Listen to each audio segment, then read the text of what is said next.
How's it going, everybody? Welcome to the channel. This is Big Day Dave, and this is BDD's Farm Sim Talk. This is a new series here on the channel. What just happened there? Oh, there we go. No, I don't know what's going on. So, this is a new series on the channel where we are getting to know fellow YouTubers here in this space. I'm sorry, not fellow YouTubers, fellow creators within this space. We are wanting to reach out to all sorts of individuals within the community to be able to just get a deeper knowledge and understanding of who these individuals are, what they do, and just kind of, get to know them better. I am super, super excited to be able to do this here today. And hopefully, this is the start of a long running series where we get to introduce a whole litany of individuals and people within the farming simulator community. I could not be more excited. I am joined here today by Farmer Sim. Farmer Sim, how are you doing today? Good evening, Dave. Good afternoon, sorry, to your side. I'm very well, thank you, mate. How are you? I'm You all right? doing absolutely fantastic. I could not be more excited. Thank you so much for joining me here today. Mate, you're very welcome. Honestly, thank you for having me on. This was something of a humbling experience from my side to get a message asking to could I interview you on a video. I mean, I've never been interviewed for anything in my entire life apart from jobs in the past, but yeah, this is it's an exciting thing. So yeah, really appreciate the opportunity, mate. Yeah. Hello everyone. Good evening everyone in the chat. Hope you're well.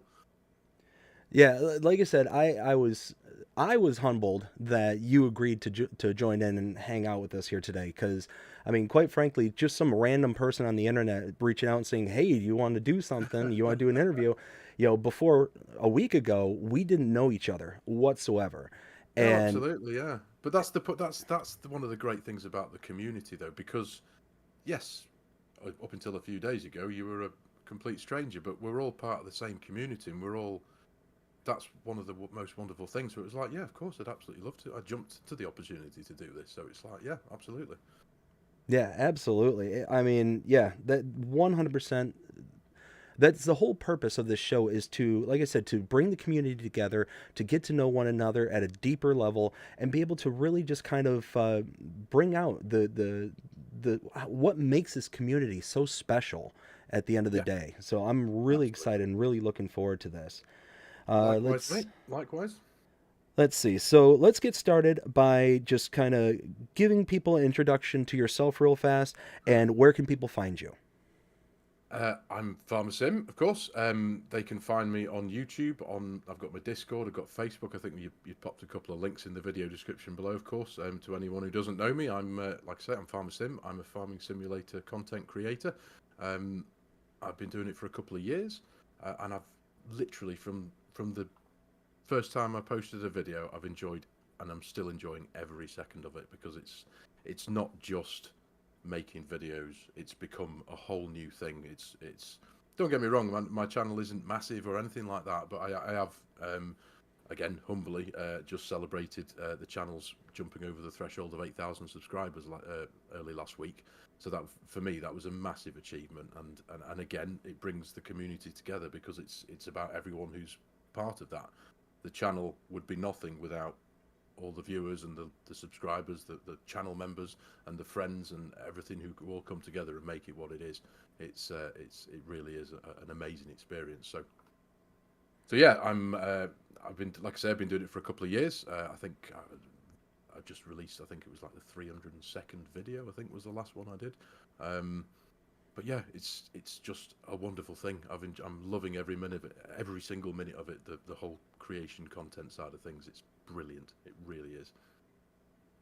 That's amazing. And do you want to give anyone or anything a shout out before we get rocking and rolling here tonight? Well, firstly, I've got to give Dust Bunny a shout out because I believe she is in your chat somewhere. Because it was this is entirely her fault in some respects, isn't it? So thanks, Dusty. It was yourself who recommended my name to Dave here, and as a result of that, here we are a few days later. So thank you very much, mate. There we are. Yeah. And of course, I mean, I could sit here, I could take up the entire length of the video, giving people shout outs to everyone who's been part of my community and made the channel what it is. Thank you. You know, every one of you. The channel would be nothing without every single one of you. So, yeah. Yeah, absolutely. Huge shout out to Dust Bunny. Dust Bunny, thank you so much for getting us both together and, making this, a reality. We were able to actually coordinate and be able to do this, and it was directly because of you that allowed this to happen. So thank you very, very much. I also want to give a huge shout out to several other people: Will T Gaming, Jonah, Real Fanning Jonah, Ken Adlam, Pippa. We got Luke Bernie King, also known as Whiskey Creek Farms. Uh, Massive shout out to all of you. Thank you all so very, very much for your coordination, your support, for making what we have here today happen and what we're going to have going forward into the future. Really, really excited and really looking forward to this. So let's go ahead and start first with a look at the chat. We want to kind of be able to keep up with them and let them know that we're listening to what they got going on there. So Absolutely, mate. Absolutely. because I ended up posting this video or the link to this very early on, there were several people that kind of chatted very early on when I first posted that unfortunately I don't have visibility to. It was there for about a day or two and then just completely disappeared. But I do know Rail Fanning Jonah. Rail Fanning, thank you so very, very much for being first to the conversation and also being the first to super chat saying first. So just to give you a little heads up on what's going on, there's kind of a war going on within my community where I've got several individuals who attempt to try and snipe the comment section, trying to be first in. So yeah, it's been rather interesting to watch. So Jonah was first this time. Jonah, thank you again so much. We got Dust Bunny here. How you doing, Dust Bunny? Hope you're having a fantastic day. Again, thank you so very, very much for everything you've done here today and up to this point. Says, I'll be here. You can count on it. Yahoo! So excited to see the series is kicking off. It's going to be a blockbuster. See y'all soon. You know what? I really, really hope so. I really hope that this is going to be something that we're going to be able to all get on board on and be able to have a ton of fun with. Because ultimately, at the end of the day, that's what we're looking for is fun. Absolutely. Can you still see my camera on your side, mate? I've got the video feed up to me on the left, and my camera's gone blank on the video. Oh, has it? Oh, you know what? I wonder if... Oh, there we go. It's back again now. There we go. Okay, cool. It must be because I've got multiple desktops open, and when going to other desktops, so I'm gonna have to not do that. I apologize about that. So if it's been cutting in and out, that's my fault. I will I will refrain. So, anyways. We got Swiss Farmer Dude. How you doing? Hope you're having a fantastic day so far. It says, Yahoo, there's a blast from the past. I'm here to cough. Looking forward to it. Well, looking forward to having you here. Hope you have a blast here as well. We got Long Hill. Says, darn, 1.5 to TFH. Do you know what TFH is? I'm going to say it's the farmhand. Aha, there you go. That would make some sense. Jonah says it's almost time. Jonah, how you doing tonight? Hope you're having a fantastic day so far. Dust Bunny says, hello, fellas. Good to see you all here. Gaming Joy, how you doing? Hope you're having a fantastic day so far. Say, hey, everyone. Looking forward to this. Let's see. And the chat moved. We got Jody. How's it going? Hope you're having a fantastic day. Says, hi. Whiskey Creek, how you doing? Hope you're having a fantastic day. Says, hey there, Dust Bunny. Jody says, how are you doing today? I'm doing fantastic. Thank you for asking. Whiskey says, hi there, Game and Joy. We got Why Not Gaming. How you doing? Hope you're having a fantastic one as well. We got Hi Everyone. Whiskey says, hi there, why not? Jonah says, let's go. Whiskey says, hi there, Jody. And hi there, Jonah. We got Jonah also saying hey to Whiskey. Oh, and we just got... Ralph Fanning Jonah donated $4.99 through Super Chat. I do this almost on every stream. Sing us a song. Jonah in the chat as well. Evening, mate. You okay? Nice to see you all. Lovely to have you all join us. Appreciate it very much. So, yes, thank you all very much. Jonah with the $4.99 super chat says, "I do this almost every stream. Sing a song. Not today, Jonah. I do appreciate it though." We got $2 super chat from Whiskey Creek saying, "Bet you, Jonah." We got Why Not Gaming says, watching on TV and texting on the phone, LOL. Very nice, why not? Daniel, how you doing? Hope you're having a fantastic day. Says, hi. Why Not Gaming says, got my snacks and drink. Also says, hi there, Farmer Sim. Good to see ya. Evening, mate. Hope you're well. Or good afternoon. Forgive me. We got Rusty Money. How you doing? Hope you're having a fantastic one. Says hello, everyone. Dutch Modeling says good evening, everyone, and good afternoon. How you doing, Dutch Modeling? Hope you're having a fantastic one. Rusty, hope you're doing good as well. Gaming Joy says hello, everyone. Chris B says hi, BDD, and Farmer Sim. How you doing, mate. Chris Well. B?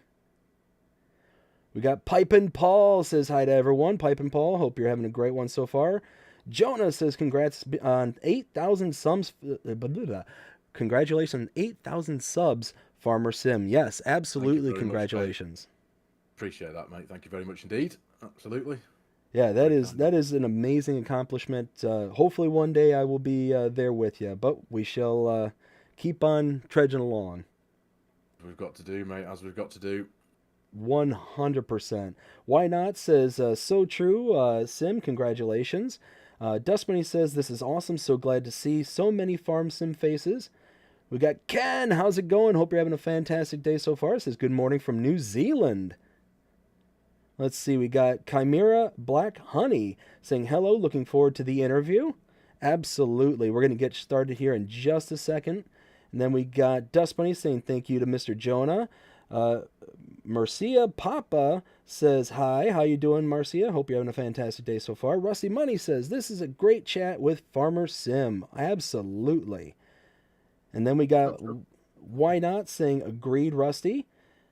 And we are going to go ahead and pick it up from here. So let's see. Let me get over to this screen here. Perfect. So we're going to start out with our first segment here on the interview. So this is going to be the digging up dirt. This is going to be the section where we're going to kind of ask more personal questions to kind of get to know you, who you are, and what kind of brought you into the farming simulator community. So before we get started, just want to let you know that if I ask any question whatsoever that you don't necessarily want to answer, feel free to just go ahead and, say I want to pass on that.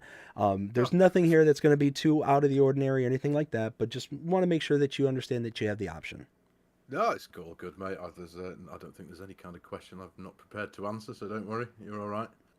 Excellent. So my first question, and also before we get going with this, if you have any questions for Farmer Sim, feel free to put them in the chat. We'll do our best to make sure that we get to them in between each of the segments. And if we start kind of running on in the middle of segments, we'll try and take a break every once in a while in between or in the middle of segments in order to answer any questions you may have. So first question I got for you here is, do you have a job outside of YouTube, or is this your primary job? This is kind of what I do. Yeah. For the last few years, I've my technical job has been house husband. That's what I do when I'm not here. Generally, as a rule, Mrs. FS is she has a job, and I've been keeping house, so to speak. Over the last few years, and I've been many things over the years. Don't get me wrong. But now this YouTube thing is what I'm trying to build. So I put most of my time into this. I try and, obviously it's really difficult to balance the whole content creation side of things, because it's really difficult I couldn't do 7 videos a week kind of thing, because the process that I have to make a video is too long. It takes me a day to make a video kind of thing, pretty much roughly from start to finish. So yes, but yeah, the short answer is this is now what I do for a living, so to speak. I don't earn a huge amount of money from it. Don't get me wrong. I'm hoping to grow that and cultivate the channel, as it were. See what I did there. But so this is pretty much what I do now, and have done for the last.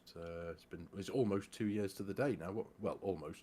It's the 11th of January, isn't it? So the 5th of February is my 2-year mark, because that's when I first posted my very first video 2 years ago. So there you go. Yeah. So leading up to our conversation here today, I've actually been consuming quite a bit of your content, and one thing that I will say is absolutely amazing. If you're not familiar with Farmer Sim, go check out his stuff. It's extremely high quality stuff, very cinematic, almost Scroft-like, in the fact of having these very elaborate kind of cut scenes that are very nicely drawn together and played out. So go check it out. Like I said, it's absolutely amazing. It's miles above what I have produced up until this point, and very, very impressed by what I've seen up to this point. Thanks, mate. That's very kind of you to say. It's I suppose that side of things is one of the when I started doing this and I had an idea. I didn't just dive in and just go, right, this is what I'm going to do. I had an idea, and I'd had my influences over the few years that I'd found the Farming Simulator game and the community and everything. And once I'd got my head around the actual game, because I met Farming Simulator pretty much, I want to say roughly about halfway through the life cycle of Farming Simulator 19. Once I'd actually figured out and understood I spent the rest of Farming Simulator 19 learning how to play Farming Simulator, and then 22 came out, and a short while into Farming Simulator 22 is when I started to think, right, I really want to do this, because from my side of things, it's more than just a game. Not just about the community and everything that's created. Aside from that, what you can do with it. When I started to learn about role play series, and I was like, well, what's a role play series? And I found a handful of them, and it was like, wow, you can make, these are really compelling. And it was Scroft's Farmhand series on Calmsden, and it was like, wow, this is pretty cool, because you can get rid of, using mods, you can get rid of the heads-up display, so there's no, you don't have a speedometer and a money icon in the top corner and stuff. You just have a screen with what's going on, and the imagination side of things, I hadn't appreciated. That's when I saw and started watching the first handful of episodes. I was blown away by it. And not only that, it was also, so Scroft was a big influence for me. And also the Farm Sim guy, when I started watching his content, again, he was one of the first I'd watched. Daggerwin was also one of the first I'd watched. And I know his content is different in a way, because it's just purely gameplay. He's, I think because he's been around for quite a few years now, he's almost knocking on the door of 1 million subscribers. I think the last time I looked, he's well into the 900s. So he's doing incredibly well. And he's been around, I believe he's been making content for Farming Simulator since Farm Sim 15 or 13 or something, so way, way back. So when you search as a newcomer to the Farming Simulator genre, you type Farming Simulator stuff into YouTube, having never done that before, and YouTube will automatically recommend the likes of Daggerwin, because he is one of the biggest creators out there.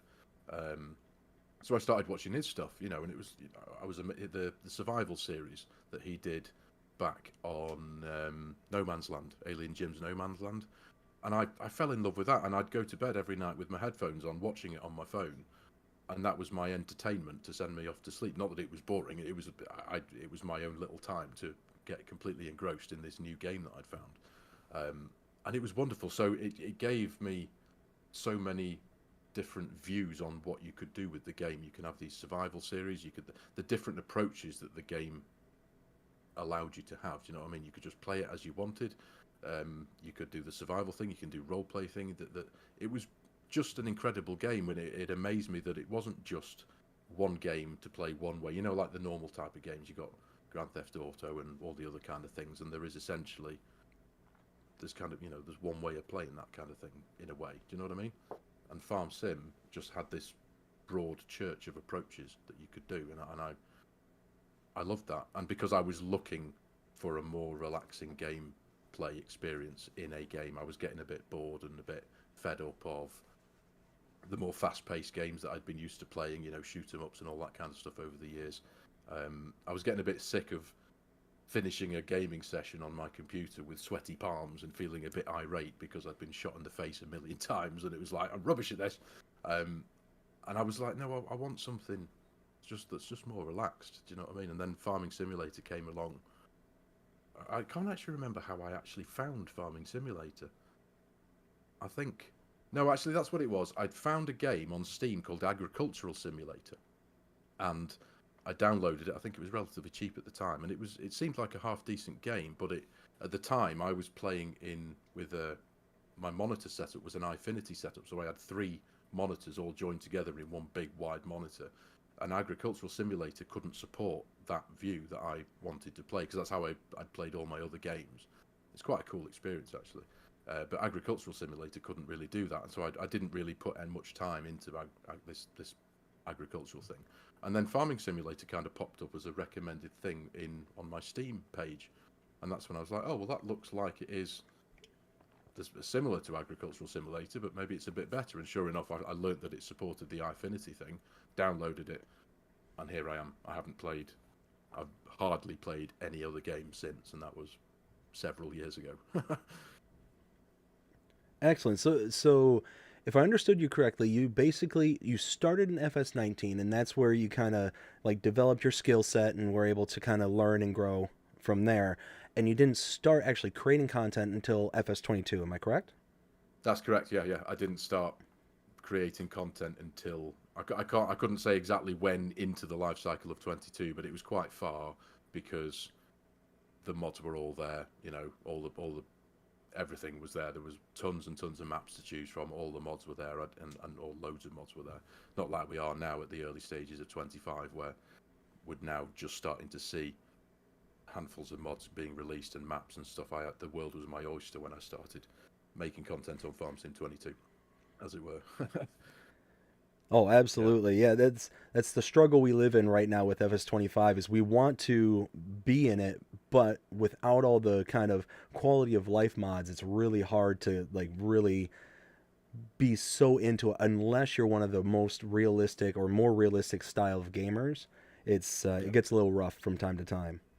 It does. They are starting to come. Obviously, we've got Courseplay and Auto Drive now. Literally, I went on the Mod Hub before, and I think a couple of days ago there's been a few, like the extended game info display things started to be released. The one that gives you a bit more info in the top of the screen for your weather and your days and the time and all that kind of stuff. So that's started to be released. There are a handful of others as well that I can't remember off the top of my head, but they're starting to come. And it's a case of being patient, and because the reality is, as wonderful as the game is, and it is a wonderful game, we can't take away from that. This is the reason why we're all here. But it is made even more special with mods.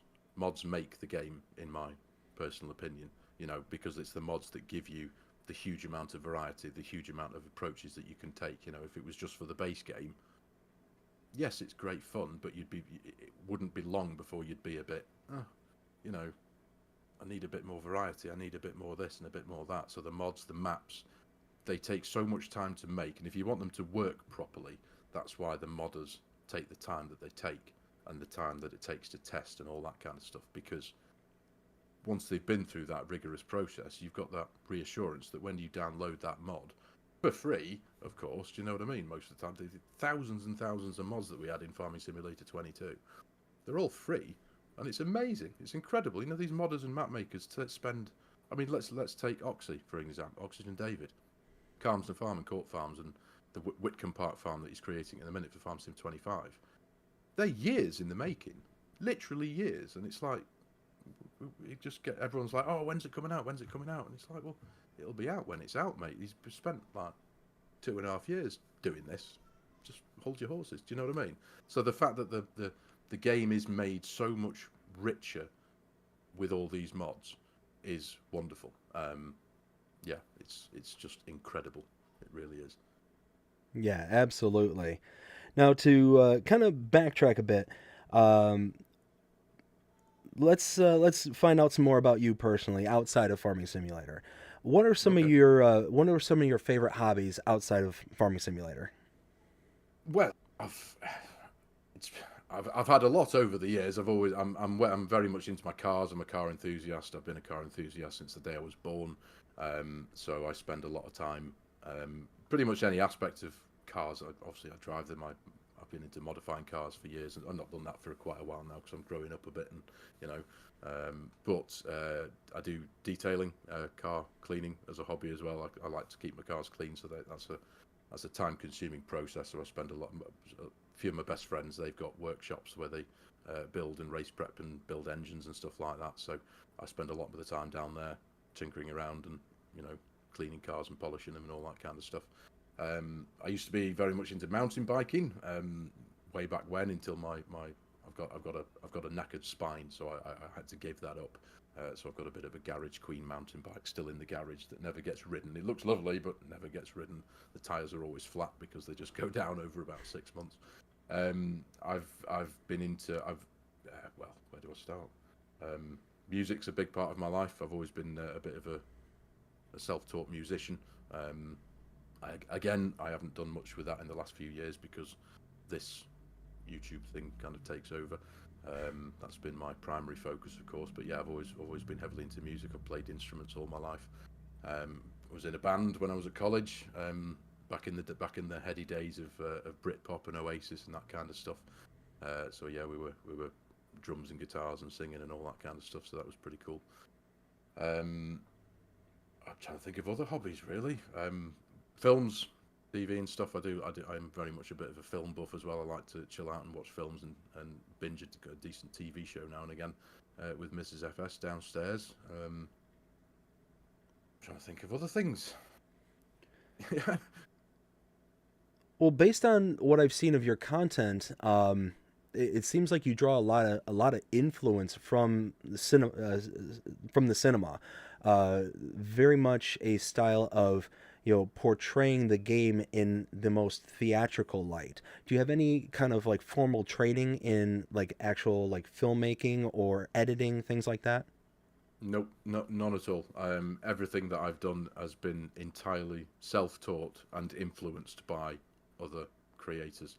Um, like I mentioned, the likes of Scott and the Farm Sim guy before, but I'm picking on them in that respect. I'm picking their names because they were the two primarily that introduced me to the whole cinematic thing. Putting a nice piece of music behind a particular group of shots. For example, doing a harvest on a field, running a cultivator and stuff, instead of just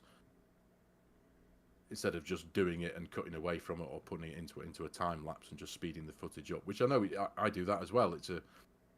It's another way of presenting the job on the field, but jumping out of cab, utilizing the automation side, which is Courseplay and Auto Drive, of course.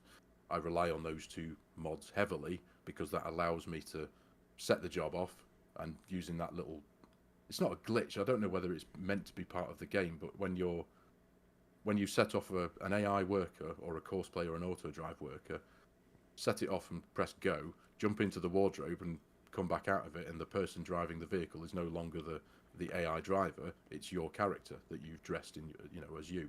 So I can then jump out of cab, jump into flight mode, amend the FOV, and then just whiz around filming the job. And then once I've gathered together, because it's not difficult, don't get me wrong, but it does require a bit of thought, because I'll think, right, I'm going to put a bit of music behind this particular segment, and I'll already have an idea of the type of music that I'd like to put with it. And that's another thing that's always been very important to me, is again trying to think about the whole nature of the video, so to speak. Is when, for example, my Riverbend Springs series, which is my only current series I have, because the maps are only really starting to come out now. Let's give everyone a break. It's the 11th of January. The game's been out, what's that, 2 months, give or take, a month, 2 months. Yeah, 12th. It was the 12th of November, wasn't it? So pretty much on the nail, 2 months. So map limitations has been a very real thing, which is fine. It is the way it is what it is. So my only series has been on Riverbend Spring, which is an American map.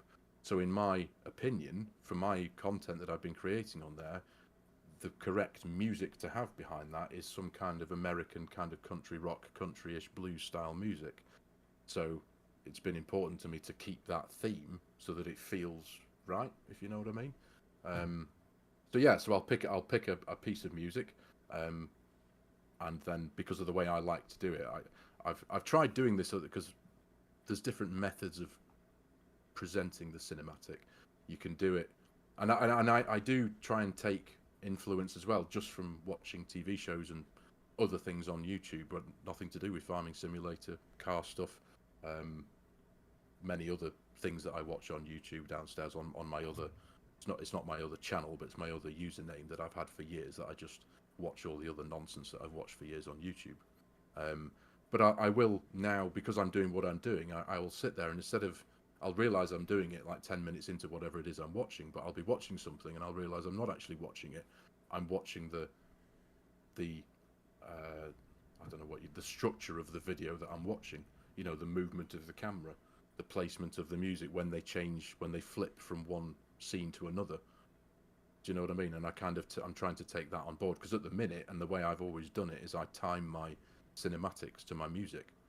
So once I've recorded my episode and I've got a whole load of video footage here on my computer, I have to make sure that I've got more footage than I need for the music, and I'll put the music into the editor and I'll listen to the music, and I'll be just placing markers to the beat of the song as I go along. So I do that first, and then I go in, and I've got markers all the way along the song in the editor, and then I'll place each of the. I'll then have to edit and cut down all the clips to suit the time gaps between the markers, if that makes any sense. And I blend them in or fade them in, or depending on the pace of the music. If it's a fast-paced song, sometimes you don't need to blend them in, so you can just have clip to clip to clip. And if it's if it's a kind of softer song with a bit of a more relaxed feel to it, I'll blend the clips in, so they kind of blend in a bit, to like fade them in and fade them out kind of thing. So it's and I really, really love that side of things, just that creativity side. I love recording the videos, I love making the content, and again, another topic of this is the learning curve that this has been is wonderful, because you're learning so much every time you do it. But just the editing process as well, I'm really excited to turn the game off and then spend the next 2 or 3 hours just sat there in the editor putting the video together, because that's what everybody sees. What everybody sees is the end product. It doesn't matter what I've recorded, it's what everybody sees. So I always try and make sure that what everybody will see in the final product is as good as I can make it. So I will always watch my videos back, because I hate the idea of releasing a video that's got even the slightest mistake in it, because I'm a bit of a perfectionist. I'm not a very skilled doing what I'm doing, but I'm still a perfectionist, and I can't stand the idea of even just like when you pull two clips together and you haven't pulled them together close enough, and there's a tiny little like flicker of a black screen because there's a tiny gap between the two clips that you just wanted to edit together. I've done that before, so I'll render the video, which for me, I use a free piece of open source software called OpenShot, which is what I use to edit my videos together. It's relatively simple and idiot proof, which is why I use it. But I've made the mistake, and it's rendered. It's taken about 4 or 5 hours to render. I'm just about in there, so I'm really happy with it. And then I watch it through, and it's like there's a tiny little bit with a tiny little split second, like half a frame's worth of black screen, and it's like, nope, got to go back, and I can't release that in the old good conscience. It's vastly unacceptable. So I start again and fix the problem and re-render it. So it's it's a time-consuming thing at times. Oh, I have no doubts that it takes a considerable amount of time. Just sitting there and listening to a song and picking up the beats in which you want to make the transitions and marking them, that by itself, you're listening to the entire song, which may be 2, 3, 4 minutes long. So that's real time of yours that you're listening to it. And then you're sitting there splicing and chopping and editing and doing all this stuff. So it takes an amazing amount of time. And the great thing, though, is that you can tell based on the output of your videos and the things that you've put out and the things that I've viewed, you can very obviously tell that the amount of time and effort that you put into it has rendered into an excellent product on the downstream. So it's one of those that it's very time consuming. It's very much a labor of love, but you can see that love in the final product. So, it's that's reassuring to know. So thank you very much for your kind words. Yeah, it's I do. I have to make sure that it's right. I can't release a video that I would feel is a bit scrappy or a bit, I can't do it. I've got to make sure that everything is right before it gets released. So I'm really grateful to hear you say that, mate. Thank you very much indeed. That's very kind. Well, in the great thing about it and having that kind of mindset is that at the end of the day, the consumers, the people who are in the chat and just the subscribers in general, the people out there, they're the ones who ultimately benefit the most from it, is that they're going to get the cleanest and most high quality product that you can produce. So it's one of those, like, at the end of the day, they're the ones that benefit the most. So, it's one of those, it's a very good mentality and a very good kind of process that you undertake, because you're guaranteeing that everybody who's consuming your content is getting the best stuff from you. I hope so. I hope so. But there's so many more things to bear in mind because we're releasing videos to the internet. You know, I'm glad that like you say, I'm glad that it appears obvious that I'm trying my very best to make the videos as quality as possible. But then you've got the next the next things, which is whether people like you or not. Do you know what I mean? So because you're releasing the videos to the worldwide internet, so to speak, you're always going to find somebody who. Because I mean, even now, I still get. You've got the like system where you can like or dislike a video, and thankfully they happen a lot. You know, they don't happen very often, but I still get the odd dislike on a video, and it's like, oh, you know, one of the learning curves of this whole thing is it has hardened me a bit. It's toughened me up a bit, in the respect of you spend so much time making a video, you release the video, and then, you know, generally as a rule, thankfully, up to now, most people seem to enjoy the content that I create, but you'll still get that occasional, every now and again, that one of my videos will get 1 or 2 dislikes, and I'm like, okay, you know. But at first, when I first started doing this, and I was still a bit of a soft. Swiss Farmer Dude donated 5 Swiss francs through Super Chat. You know, it was like, oh, what's wrong? What did I do wrong? You know, and it was just the acceptance that not everybody's going to like your content. It doesn't matter what you do. It doesn't matter how many hours you put into it.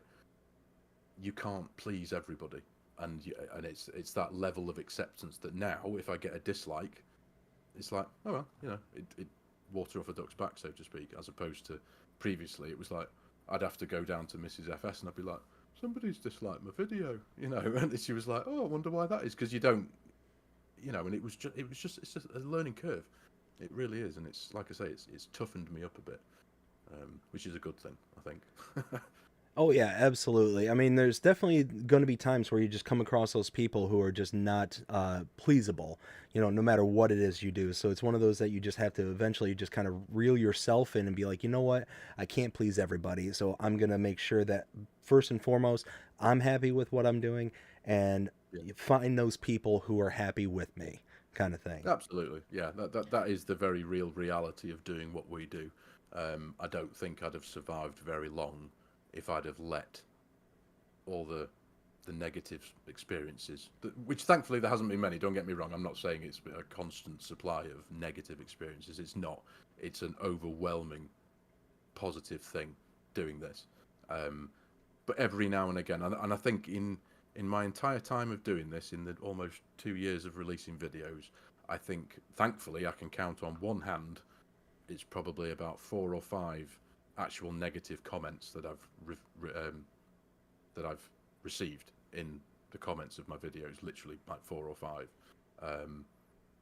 So I'm very grateful for that, because I think the last time I looked, I think I haven't hit it yet, but I'm almost at 1 million views, 950 something thousand views. I think the channel's had now, which I was gobsmacked at, because obviously now you are a fellow creator as well. I'm assuming you've got the YouTube Studio app on your phone.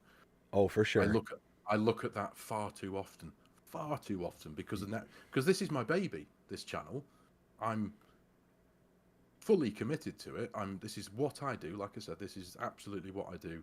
Not 24 hours a day, but I do it. You know, I stick to I do my best to stick to my Monday, Wednesday, Friday schedule. So I'll move heaven and earth to make sure that I stick to that, because we're slaves to the algorithm, aren't we? As creators, you have to keep the algorithm happy. Consistency is key. One of the several pieces of sound advice I received from at the very beginning of my career doing this is consistency is key. So I found my happy rhythm, so to speak, when it comes to creating videos, and I've done my absolute best to stick to it. Now and again, I have learnt especially just in the last couple of months, that it's not the end of the world if you suddenly can't make your regular release day, so to speak. And I'll always try and catch up from it if I can. But it's because it was I always felt a lot of pressure doing this at the very beginning, even though I was enjoying making the content, loving doing what I was doing, and the time spending making the videos and editing them, doing all that kind of stuff, and choosing the music, and just getting that creative side flowing. It was I still felt a lot of pressure because it was like, oh, I've got to get this video out. I can't afford to have to put everything down and go out and do something for the next 3 hours, because I've got to get it done so that I can make sure that it's ready and scheduled for, 8 o'clock on a Wednesday or a Monday or a Friday.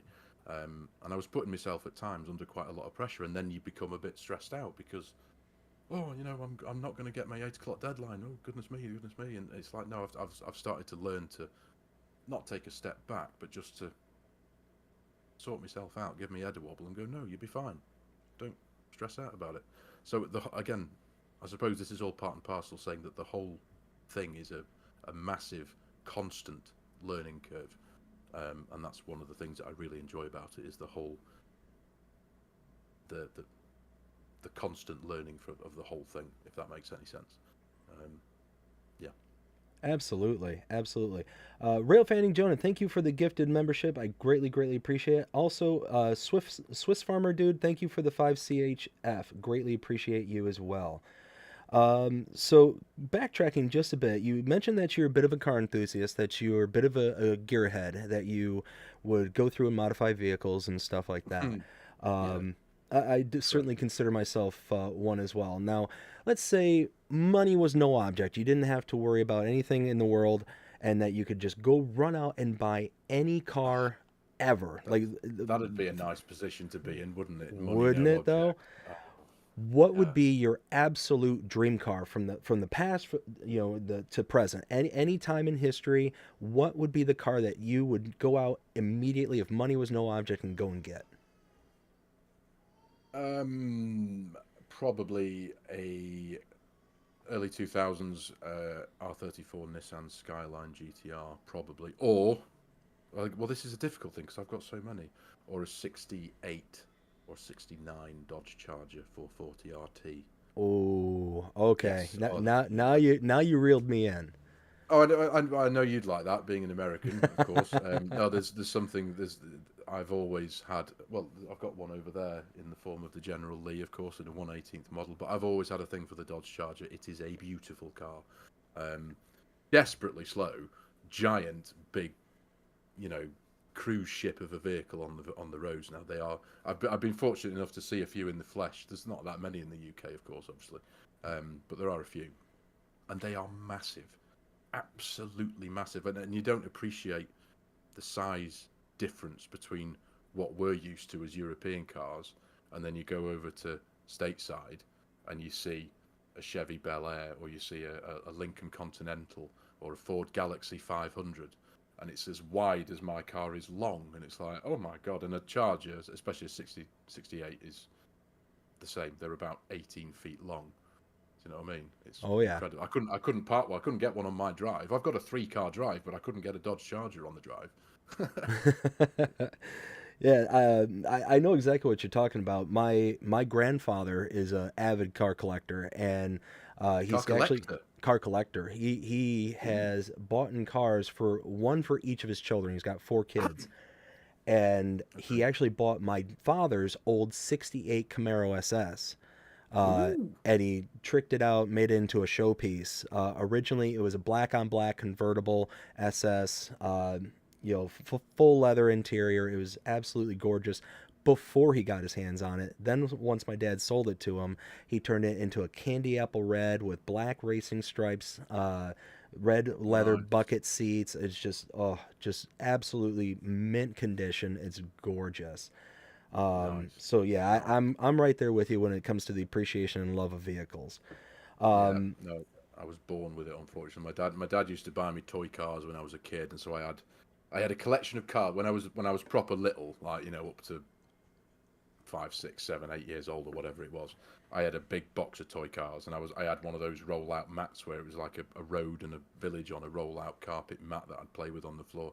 And if I was ever a naughty little boy, I'd have my cars confiscated because I had a gigantic box full of them, and it was brilliant. I absolutely loved cars just from every angle of it. I used to sit on the back seat of Dad's car, and I'd be out looking out the window, just looking. I think it was the car's wheels that I used to get fascinated by when I was little. It's very strange, but yeah, I've always had a deep love for cars, and now obviously I've had my driving license for many, many years now, and as soon as I passed my test, I had my car ready on the drive.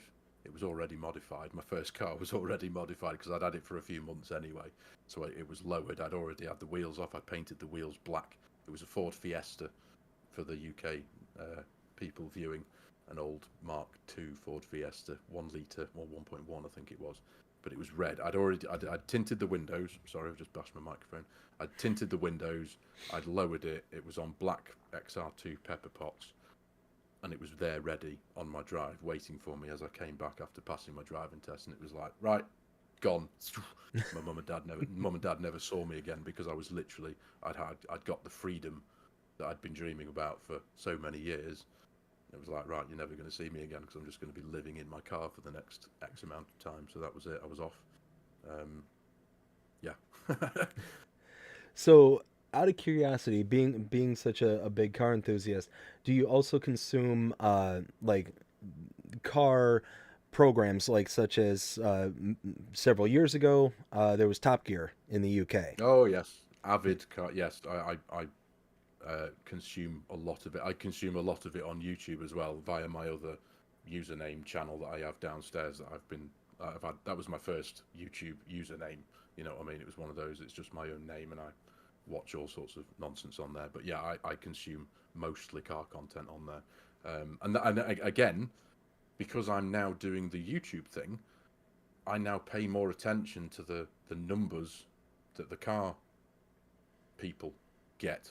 So it's, instead of just watching a video and going, oh, that was good, I'm looking at the views, and I'm looking at the subscriptions of the channel, and obviously I don't see the analytics behind it, because that's particular to the channel owner.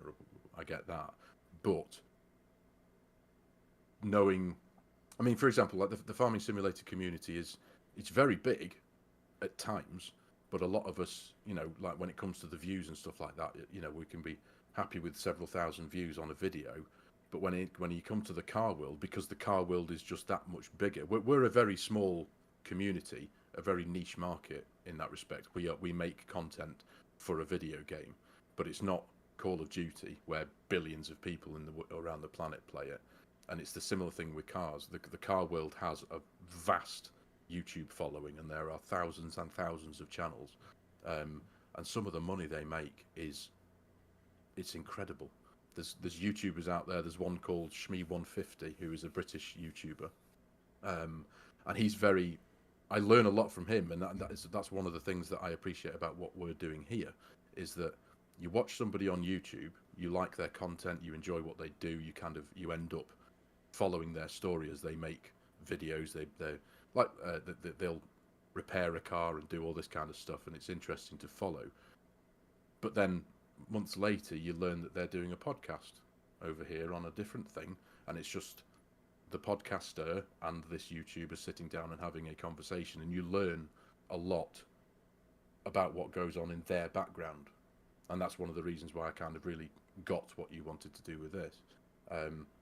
So learning about the behind the scenes of these really, really big YouTube channels, and how they really focus on the analytics. And for example, like I just brought up the name, that Shmee150, his name's Tim. He analyzes the analytics so much, because he's got a very analytical mind, and it's kind of what he did as a job years ago before he does this YouTube thing. But essentially, the bottom line is, what I'm trying to say is, his videos get hundreds of thousands of views within a matter of hours of being released on the internet. He's done a video a day for 15 years. Wow. Without fail. Now, of course, it's different because he can make a video. He does it in real life using an actual video camera, so the structure behind him creating that video is entirely different to sitting with a video game for hours, you know, spending 2.5 hours cultivating a field and then making the video and then editing it. So it's a different process. But I was in awe learning that he'd released one of his videos every single day for 15 years without fail. And he's now to the point where he has a vast workshop, full of supercars that are all paid for. They're not financed, they're not fake owned or anything like that. He owns Ferraris and McLarens and Mercedes and all. He's got a lot of cars that are all sat on benches and on lifts. Sorry, and it's all painted out and looks really sweet. It's got like an ex Formula One car sat over there. A collection of some of the most expensive cars you can buy, all paid for from YouTube. And it's incredible, and it's like, wow. So yeah, sorry to answer your question quickly. Yes, I do follow a lot of car stuff on YouTube. Yeah. So now to kind of veer off from the cars, uh, do you do a lot of reading, or and you mentioned how you like to consume like movies and media and stuff like that, and you Yeah, said yeah. you were in a band when you were younger. Years What ago, would you yeah. consider to be your favorite book, movie, and band out there? I honestly couldn't say I've got a favourite band anymore. Many years ago I would have done, but I do, I like to listen to a lot of different types of music now. I have quite a broad church of music. The music I have in my car, for example, I've got everything from Mike Oldfield, which those of you of a certain age might know who Mike Oldfield is. He's responsible for Tubular Bells and all that kind of stuff, right the way through to loads of like heavy metal music, and rock music and pop music and electronic music. Synthwave, synthwave and retro wave is a genre of music I've recently found in the last couple of years because I'm a child of the 80s. I've always had a thing for 80s music, but synthwave and retro wave and a few genres like that are kind of modern day takes on the electronic synth music of the 80s, and I absolutely adore it. It's just that was my when I discovered that genre of music a couple of years back.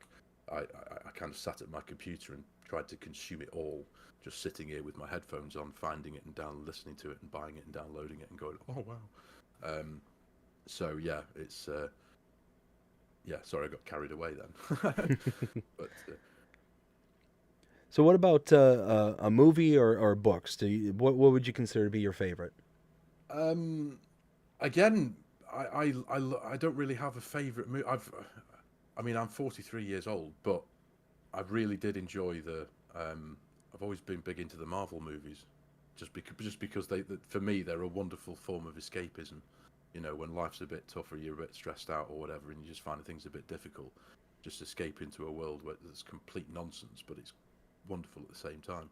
Um, so I've always been a fan of those, but I like any movies that have a rich storyline to them as well. I like watching spy thrillers. I've always loved the James Bond films, and um, to be fair, movies wise, I haven't watched many movies recently. And I did actually watch the latest Deadpool movie because that's just hilarious.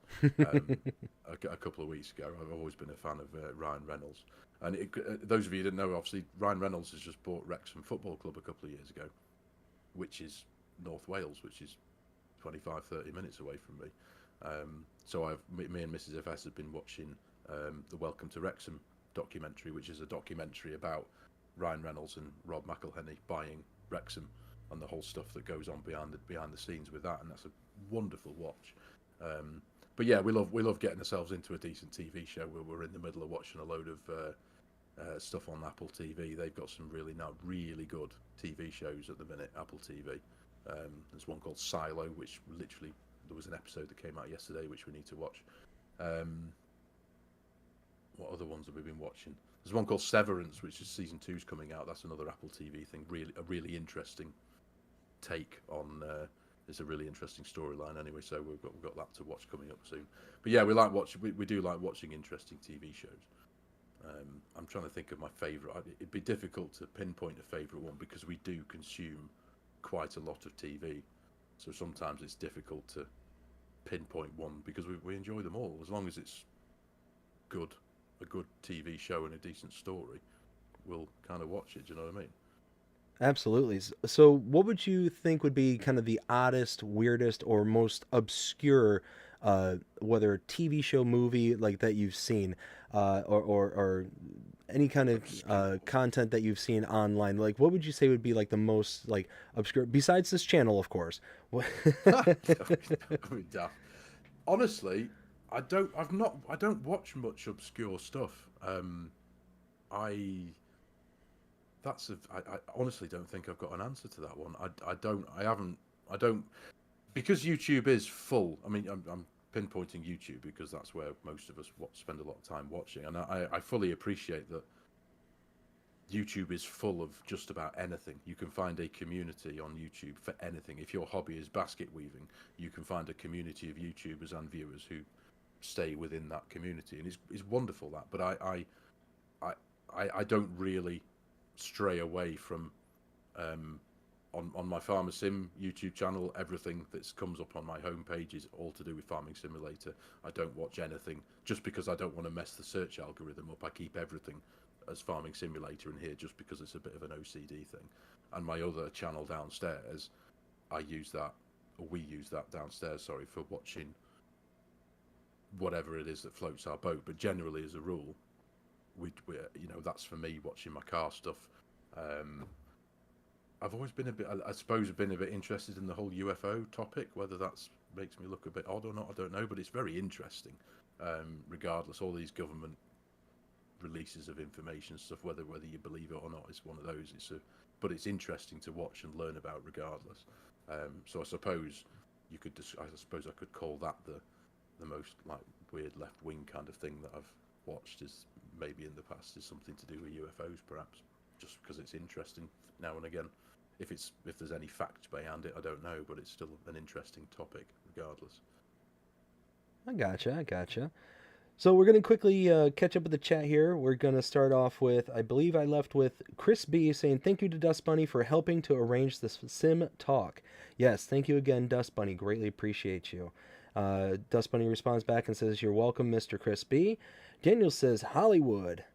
We got Ken saying, how has FS changed your Let's Play style in making content? I'll actually expand on that.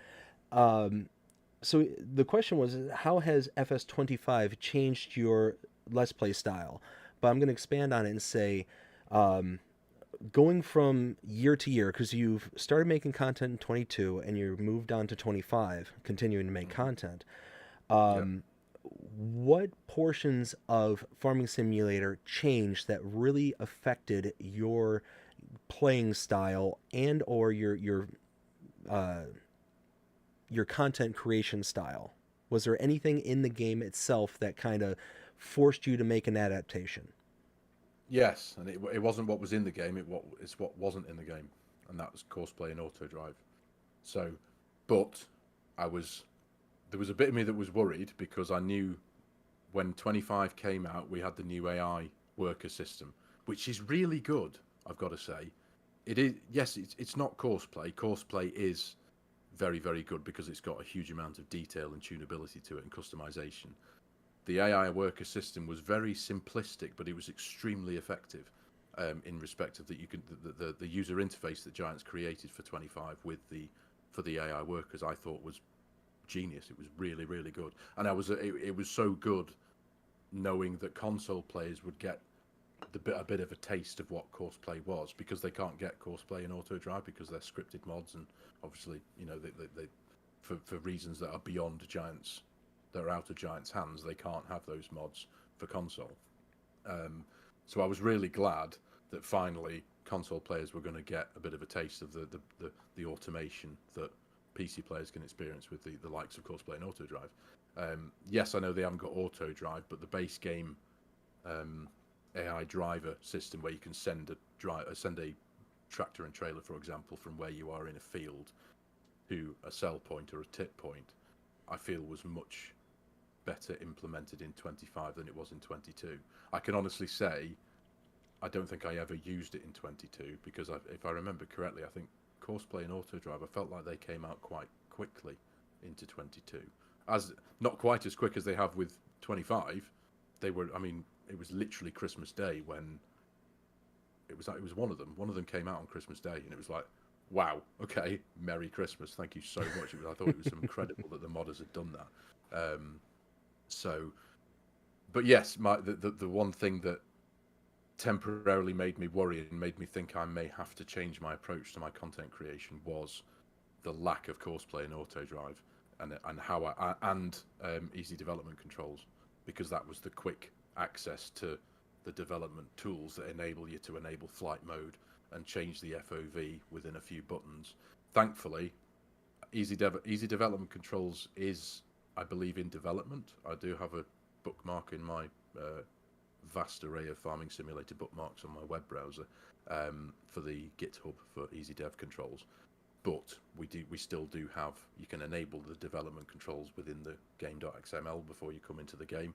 So flight mode and all that kind of stuff does exist. So I've actually now become quite a whiz really quickly using the development controls, just going bang, bang, bang, bang, bang, bang, bang, and within about 4 seconds, I'm in flight mode. I've got my FOV set to what I want to make it in for the cinematics. I've removed the HUD, and everything's tickety-boo kind of thing. Do you know what I mean? So I've adapted to it. It's amazing how quickly we sit there and adapt and overcome when we get those challenges. The lengths that we will go through to make sure that we're able to continue on either as normal or better is really amazing. And it sounds like to me that, through basically trial by fire, you had to, overcome those obstacles in order to continue to make the style of content that you had grown accustomed to from 22. Yes, absolutely, and it's the likes of like the way I like to do my videos. So I'll make, if I know I'm going to make a series, I kind of treat it like you'd expect to view a TV show. And don't get me wrong, I'm not trying to blow smoke up my own butt in respect of the quality of my content, but in respect of you watch a TV show, you expect a TV show to have an introduction, like a cinematic or some kind of intro that you'll see at the beginning of every episode of that particular TV series that you're watching. So that's what I do for my series. So every series that I have, I'll make that cinematic intro, and I'll have a song that will be that intro for every episode of that series. And I was getting a bit panicky when FS25, when we were during the transition, because I was thinking, how am I going to do this? We haven't got all these mods. It's a base game, and it was only through obviously knowing that the development controls are actually there. It's just a case of accessing them that I was able to kind of mop my brow and calm down a bit and go, I don't need to worry about this. I can still make the videos I want to make. It's just not going to be quite as straightforward. It's not difficult by any sense of the word. It's just a case of pressing that button there under the escape key called the tilde key, which I learned a while ago, which is a funny one. You press that twice, you're in the development control system, and then bang, bang, bang, bang, bang, a handful of commands later, and I've got the end result that I needed to get, as opposed to just doing the easy dev controls, which was bang, done, yes, done, So adapt and overcome, so to speak. But it wasn't a difficult thing to overcome. It was just the initial worry of, oh goodness, I might have to change my approach to my content for X amount of time until these mods get remade for 25. But fortunately, they came out pretty damn quickly, which is incredible. So now we are less than 2 months, a day less than 2 months after the release of 25, and we've got Courseplay and Auto Drive, for example, my two must-have absolute go-to mods for any game that I play, which is brilliant. Well, and you mentioned how you had the kind of introductory montage, the opener for your series. And that's honestly what really kind of stood out to me, recognizing that was kind of the overarching theme throughout the entire series, that you have, because you have you have your stinger at the very beginning, which is your decal, your logo for your channel, and the kind of cinematics that are within that. And then following that, and what I've consumed up until this point is your Let's Play series there on Riverbend, and just seeing that kind of introductory portion of it that really stood out to me. It's like, wow, that's actually a really brilliant idea to have kind of an overarching, intro theme to the series. I thought that was a really, really cool idea. So I mean, thank you, but I can't take credit for that, because I took those influences from the bigger guys than me, and that was the likes of Scroft and FSG. I got the idea of an intro sequence to a series like that came from the Farm Sim guy. That was an influence from him. It was like because it was the way he presented his videos in respect of like an entrance cinematic or whatever, an intro cinematic. And obviously I appreciate it's not that's not something that's unique to him, and I took that because every TV show has an intro cinematic. You watch EastEnders over here in the United Kingdom, it has the same intro cinematic. It's had the same intro cinematic for about 45 years, and that's just how I wanted to present my content. So every time I start a new series, if I get the idea of a series, I've got it now where there's a couple of ideas I've got in my head for series or things that I've not done anything with yet, but I've created an intro cinematic for it because I've just wanted to faff around on that particular map and just get a feel for it and see what I can make. And again, I enjoy that bit. It's finding a nice piece of music that, because it's the music that's one of the massively important things, especially to the introduction sequence, because it will give you it gives you a feel for maybe the way that gameplay is going to be. Do you know what I mean? Instead of it like, a fast rock paced song will give you an entirely different feeling to a slow paced, relatively classical piece of music. Do you know what I mean? Oh, absolutely. It really changes the dynamic of what it is that you're presenting. Yeah, absolutely. So continuing with the chat, we got Dust Bunny. She was nice enough to post a link both to your YouTube channel and to the Discord. And again, Dust Bunny, you are an absolute rock star. Thank you so very much. Legend, mate. She is a legend. She is a legend. Why Not says thank you to Dust Bunny. Whiskey Creek says, you beat me to, I was going to share the link as well. So Why Not was just a few steps behind. We got Why Not says Deggerwin goes way back to FS08. I think he's an awesome person. Wow. Yes. Mrs. FS used to call him relaxing voice dude.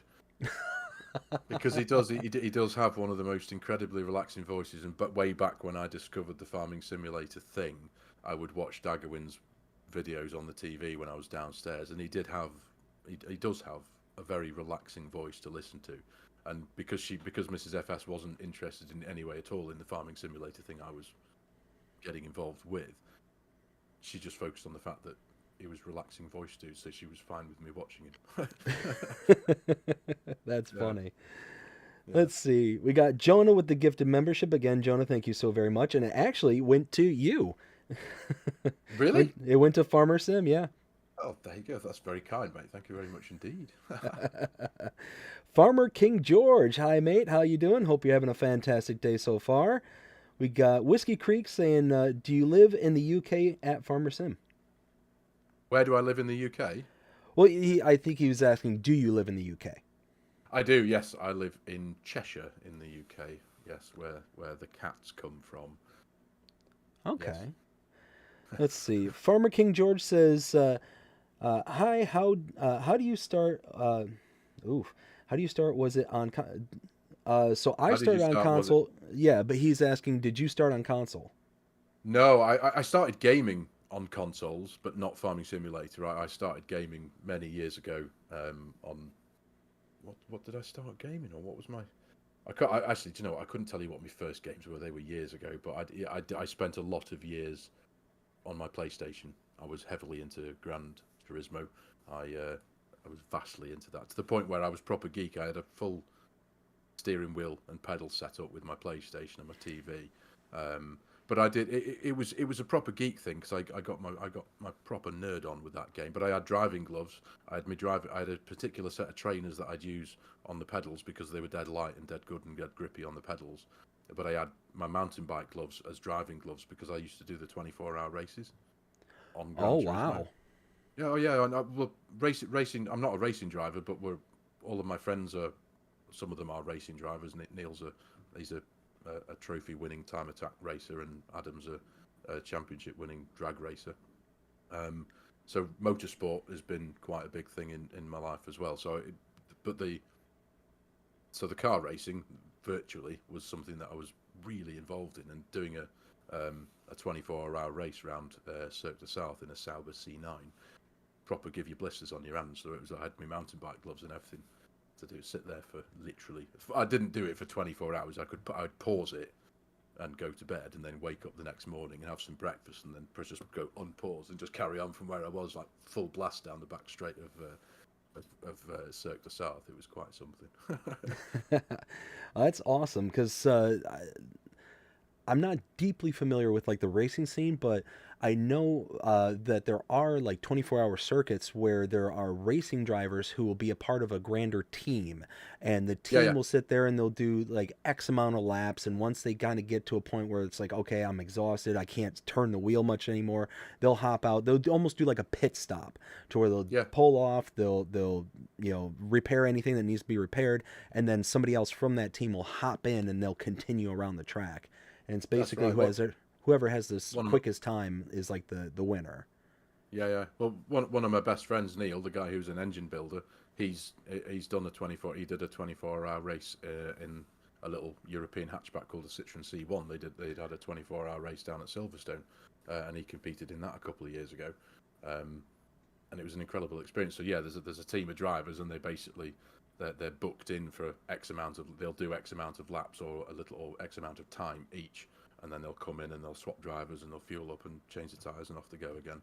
But yeah, it's an amazing thing. It really is.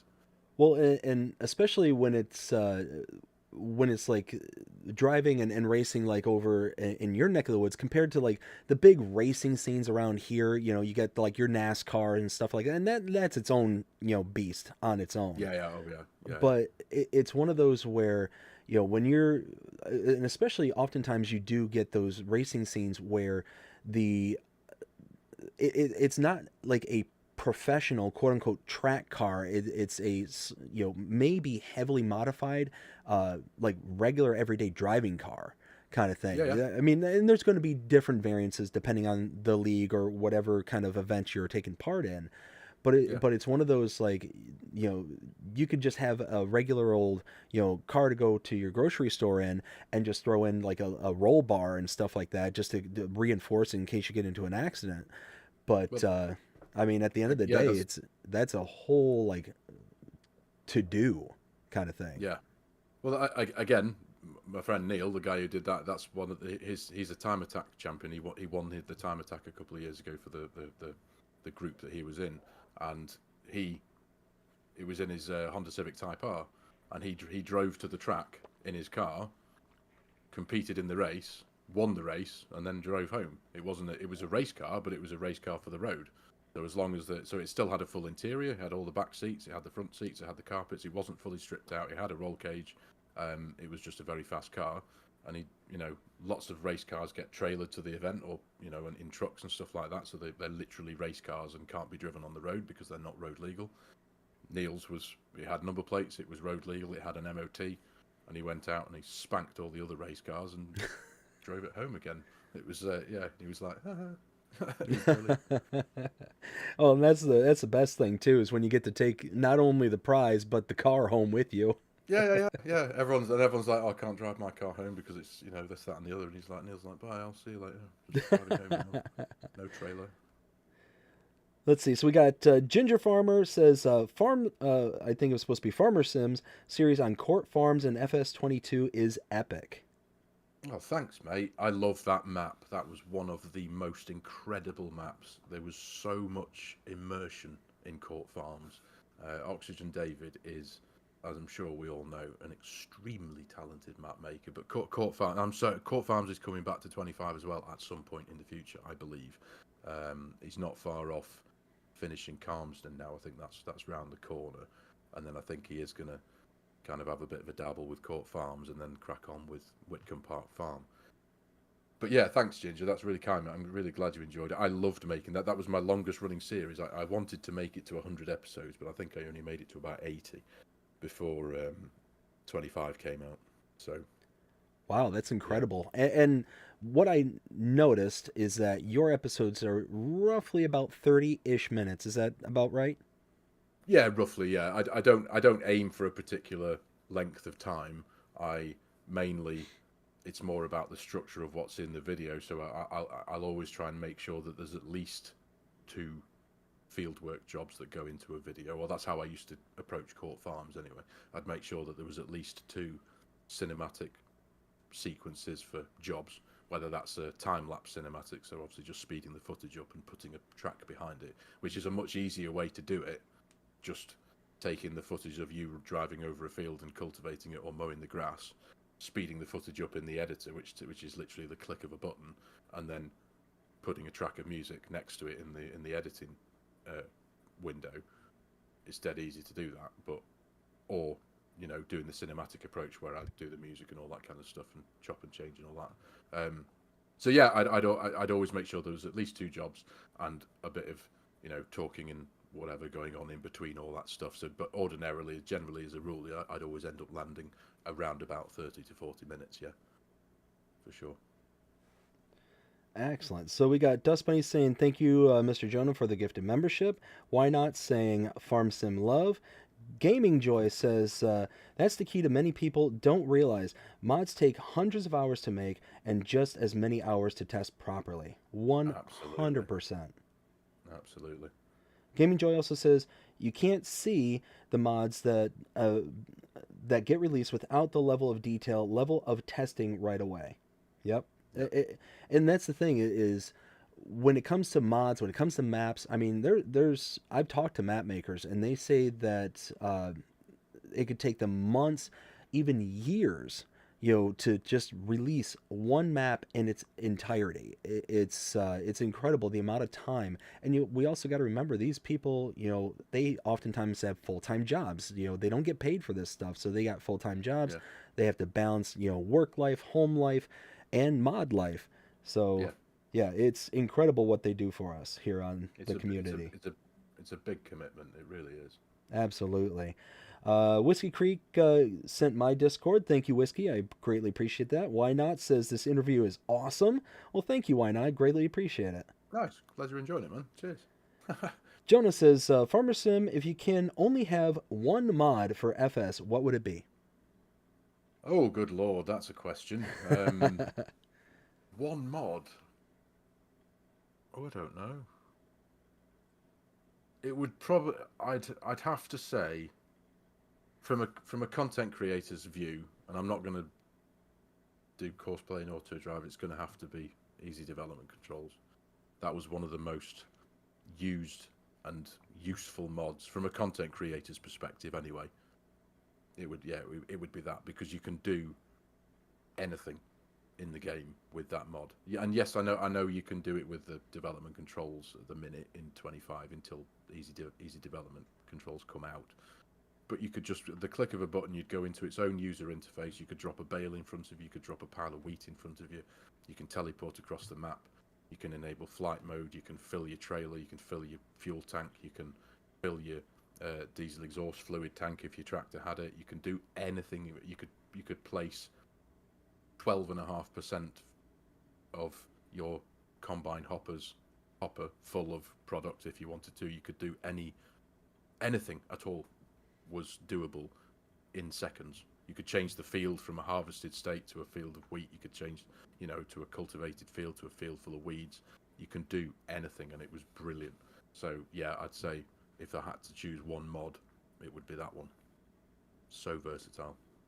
It sounds incredible. Unfortunately, I'm a console, so it's one of those where we don't get that fancy stuff here on consoles. No, right.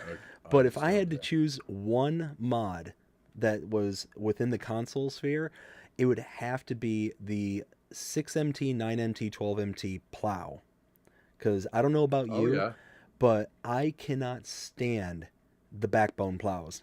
The ones that are like really long, but they're kind of like off to either side of the tractor. Yeah. No, so you're looking for you prefer a square edged plow. Exactly. No, I'm kind of with you there, because one of the things I've always loved to do in Farming Simulator is create my own fields, add my own little mark to a map, regardless of whether it's big or small. The mark, I mean, not the map. So I've always tried to customize a field, especially in a series, because then it makes your series, it makes your farm unique to everybody else's. Not that, I'm sure a lot of other people like to join fields together and customize the shape of a field, but I really do like to do that. But having the traditional, forgive me, I don't know the correct term for that, a traditional type of plow, but the furrow plow, I think it's called, isn't it? Where you it sticks out to the side. When you're creating a field, when you allow create fields with a plow, it's very difficult to maintain a nice neat edge to your field when you're creating that new field edge, when you've got a plough that's sticking out like that, and you go around a corner and it goes, and the back end of it just goes out far too wide. And of course, it's not the end of the world. You can just repaint over the edge of that corner that's gone out too wide. But it's much easier to control when you've got a nice, simple, flat edge chisel plough that's just, it just maintains the same position as you're going around creating your field edge. Does that make sense? Absolutely. Yeah, it creates that level of predictability that you don't get with those chisel backs. So it's just one of those, it just makes life so much easier, and that's really the only tool that I can think of where it's such a vast improvement for the quality of life to I mean, one, it just keeps me sane. The first several weeks before the 6MT, 9MT, 12MT came out for all platforms, I was sitting there just basically golden bald because I was just ripping my hair out the entire time because it's like, no, I would try and get a field to look just so, and then all of a sudden it's like, nope, just completely takes out a corner that I wasn't anticipating to take out, or it'd get hung up on a tree that was about 20 yards that way. It was just such a nightmare. Every chance that I had to not do plowing, that I could just throw a worker on, in the very beginning, it was all done by workers. No, I'm with you there. Let's see. Will T Gaming says, "What up, people? What up, Will T? Hope you're having a fantastic day so far." We got Why Not saying hi to Will. Whiskey Creek saying hi there, Will. Long Hill says, "Evening all." Good evening, Long Hill. We got Will T says, "What up, Why Not?" And what up, Luke? We got Swiss Farmer Dude again with the $5 CHF. I have no idea what currency that is, but again, thank you so very much. We got Will T saying Long Hill. We got Ken saying, "What up, Will T? Why Not?" saying, "I'm watching this awesome interview yourself." We got Will T saying, "Ken." We got Will also saying, "Same." Ken saying, "I've followed Farmer Simulator some time now." Oh, so Ken is a longtime follower of yours. Thanks, mate. Good to see you, mate. Excellent. We got Will T saying, "Tomorrow we have something special for everyone." Yes, we do. We've got Dust Bunny saying, "Thank you to Mr. Swiss Farmer Dude for the donation." We got Whiskey Creek saying, "Can't wait, Will." Why Not saying, "Cool to Will." I think that's Chimera. Yes, Chimera saying, "Land boat." But they are gorgeous. Yes. She's referring to the Dodge Charger there. I think that was way back when we were talking about the cars. Yeah. Yes, Land correct. Yachts. Land yacht. Yep. Absolutely. Just that Charger, man. It's absolutely iconic from the General Lee. Dukes of Hazzard. Thank you. Yeah. It took me a second. It's like, why can't I think of it? It's got Daisy Duke and Bo and Luke. Like I could think of every single character and everything. Just couldn't come up with a name. Yeah. We got Swiss Farmer Dude says, "You were instrumental in setting this up. I understand Miss Dunnis Funny thing. So good on you." Yes, absolutely. She was one of the key players, and especially going out there and basically grenading everybody out there, saying, "Hey, go check this out." So again, Dust Bunny, thank you so very much. We got Swiss Farmer Dude says, "I bet his insurance was ridiculously expensive." It wasn't too bad, actually. No, I think he was referring to my first car modified thing, but no, it wasn't too bad because it was a cheap car. Well, over in the UK, and correct me if I'm wrong, but don't they insure based on like class of vehicle? Insurance in the UK is ridiculous because it takes into consideration about a squillion things. It depends what you do for a job. It depends where you live. It depends if the car's going to be on your driveway overnight. Is it in a garage? Is it on the road? Does it have alloy wheels? Does it have security? Is it old? Is it new? What's the value of the car? It depends on your driving history, of course. If you've got points on your license, if you've got a criminal offence for crashing your car and hurting somebody. Do you know what I mean? There are a million different things that go into making your insurance quote. It's not just a case of, right, you want to insure this Ford Escort and it's going to cost X amount of money because you're 19 years old or whatever. It's crazy. You can get an insurance quote for a car, because I know this because we've been doing it in the last couple of months for the wee lad here who's just passed his driving test a couple of months ago. you can get an insurance quote within 5 minutes for the same car and the same person. It can be different. Doesn't make any sense. It's Wow, that's crazy. crazy. Yeah. Yeah, because the algorithm that controls the insurance quotation system, I believe, it changes. It's so dynamic because, if you want to insure a car that's particularly popular with the thieves, for example, that insurance quote will be very high because generally, as a rule, the insurance companies see that car as a risk because everybody wants to nick it. So if you want to have a car of that particular model, you're going to have to pay through the teeth for it because, as far as they're concerned, they've already had 150 of them stolen in the last 6 months. So it's crazy. It really is. Oh Is it yeah. different So over there? How does insurance work for you guys, car insurance wise? they take into account a lot of the same things, but first off, it starts with like the class of vehicle. You know, is it a little subcompact? Is it an SUV? Or is Yeah, it like some kind of luxury, vehicle? Things like yeah, yeah, that.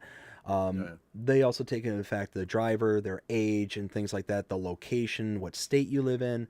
But really, outside of those kind of very general things, it's basically that's pretty much it. But I have a suspicion that because they don't take into account a lot of those external factors, like is it garage kept, is it driveway kept, is it all these different factors, that Yeah. they likely us here are paying more for our insurance coverages than say somebody like you over there, towards more tailored to the individual's circumstances. They can kind of I assess the wouldn't risk much better. I wouldn't rely on that one, mate. We pay ridiculous amounts of money for insurance. Honestly, it's yeah, well, I'm not going to get all political and get all that about it, but the insurance system over here is a racket as far as I'm concerned. Um, the amount of money, I mean, I get, the system for new drivers, for example.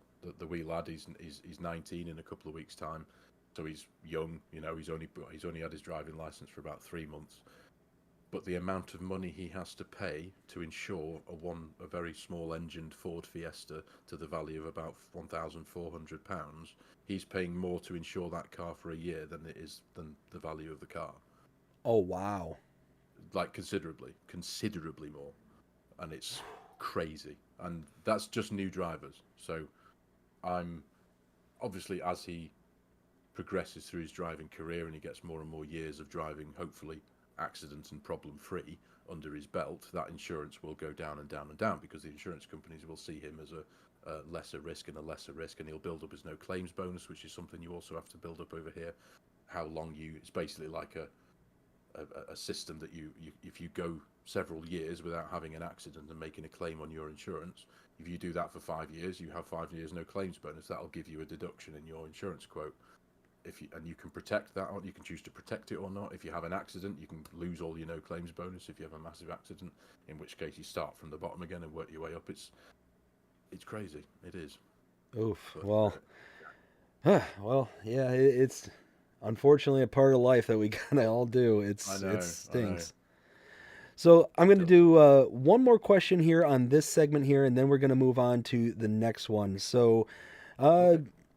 me personally, I'm a big pet guy. I absolutely have several pets. You can see the fish over my back shoulder over here. Fish tank, Got dog bowl. got the dog bowl back there. Got two Yeah, dogs myself. What about you? we have a cat and a dog. The dog is a vast thing called Maximus. He's a half German Shepherd, half Newfoundland. I think he's 12 years old. 12 or 13. Oh, he's 13 this year, actually. Yeah, 13. And we've got a ginger cat that we inherited from the little lad's dad, because I'm his stepdad. I'm not his actual dad. He's stepson. His we adopted his dad's cat, who's, I'm sure he's about 700 years old, but he's still going strong. He's ginger and he's got an attitude. But yeah, we're animal people in that respect, very much so. I've always had dogs in my life for ever since I was little. And I was battled by these two. They were like, "Come on, please let us get a dog. I'll do all the walking. We'll do all the walking." And I'm like, "Yeah, really." who does all the dog walking, ladies and gentlemen. Mm-hmm. Which is fine because he's my boy. I love him dearly. He's the most wonderful dog you could ever ask for. He's the biggest dog you've ever seen, almost, but he's also the softest and the most mollycoddle dog you've ever met in your life. But yeah, dogs, awesome. They make a house a home. They really do. Absolutely. It's hilarious in how you get some of the bigger, more almost intimidating dogs, and they end up being some of the more sweet, gentle, breeds out there. It's really incredible. Yeah. No, he really. I mean, it's all down to how you bring them up, I suppose, because that was something that was very much at the forefront of my mind when we got him, because they both argued with me, come on, let's get a dog, let's get a dog. And when I finally caved in, we got a dog. And I said, look, if we're going to get a dog, because I knew it would be me who walks him, and because I'm very tall and quite big, I was like, if we're going to get a dog, I want a big dog. I don't want to be 6'5" walking down the street with a tiny little handbag dog. I want a big dog to suit me, kind of thing. So I've got this ridiculous animal now, and but he's been absolutely mollycoddled his entire life, so he doesn't know anything but just love and affection, and toys and squeaky balls. So yeah, he's wonderful. He really is. And that's fantastic. It's one of those. It's amazing how they start off as your pet. This Oh yeah, creature that's in your home, but then they yeah. literally become a part of the family, Oh, they and do. Yeah, they get spoiled. They get treated almost better than we do, in he some eats better than regards. I do. I'll tell you that for nothing. I have to cook for him. He doesn't eat dog food. He's gone off the dog food years ago. We did the raw food diet for a while, which he enjoyed, and then just like flicking a switch, he just went, "No, Daddy, don't want this anymore." And this was the day after I just spent about 75 quid having his frozen food, because we were really conscious that we wanted to make sure that we fed him properly, because their diet is so important to their health. It was like, right, we need to do this properly. So we always bought him the best dog food we could afford. When he went off that at the flick of a switch, it was like, oh goodness, right, now we need to reconsider what we're doing. So we did the frozen food diet, which was extremely good for him, and he did that for 2 or 3 years, and it was expensive, very expensive. We had to get a whole separate freezer for the dog. We had to get a freezer in the garage to stock his frozen food. We'd get it delivered to the house every 2 or 3 weeks at a decent cost, because you'd buy 2 or 3 weeks worth of food at a time. So I took delivery of a 75 quid's worth of frozen food, and then the next day just went, nah, don't want it anymore. I'm like, you eat, and he was like, no. And I was like, what do I do with a chest freezer full of frozen dog food when your dog doesn't want it? It's not human grade food. It's bone and offal and mint and meat, and that was a nightmare. So now I cook for my dog chicken thighs, brown rice, and green beans, and a few other bits and bobs. Honestly, the things we do for our animals. It's incredible. But you said he was 12 years old, and it just goes to show that Yeah. just how amazing that if you put in the extra effort, you don't just go and buy the dry dog food and stuff like that.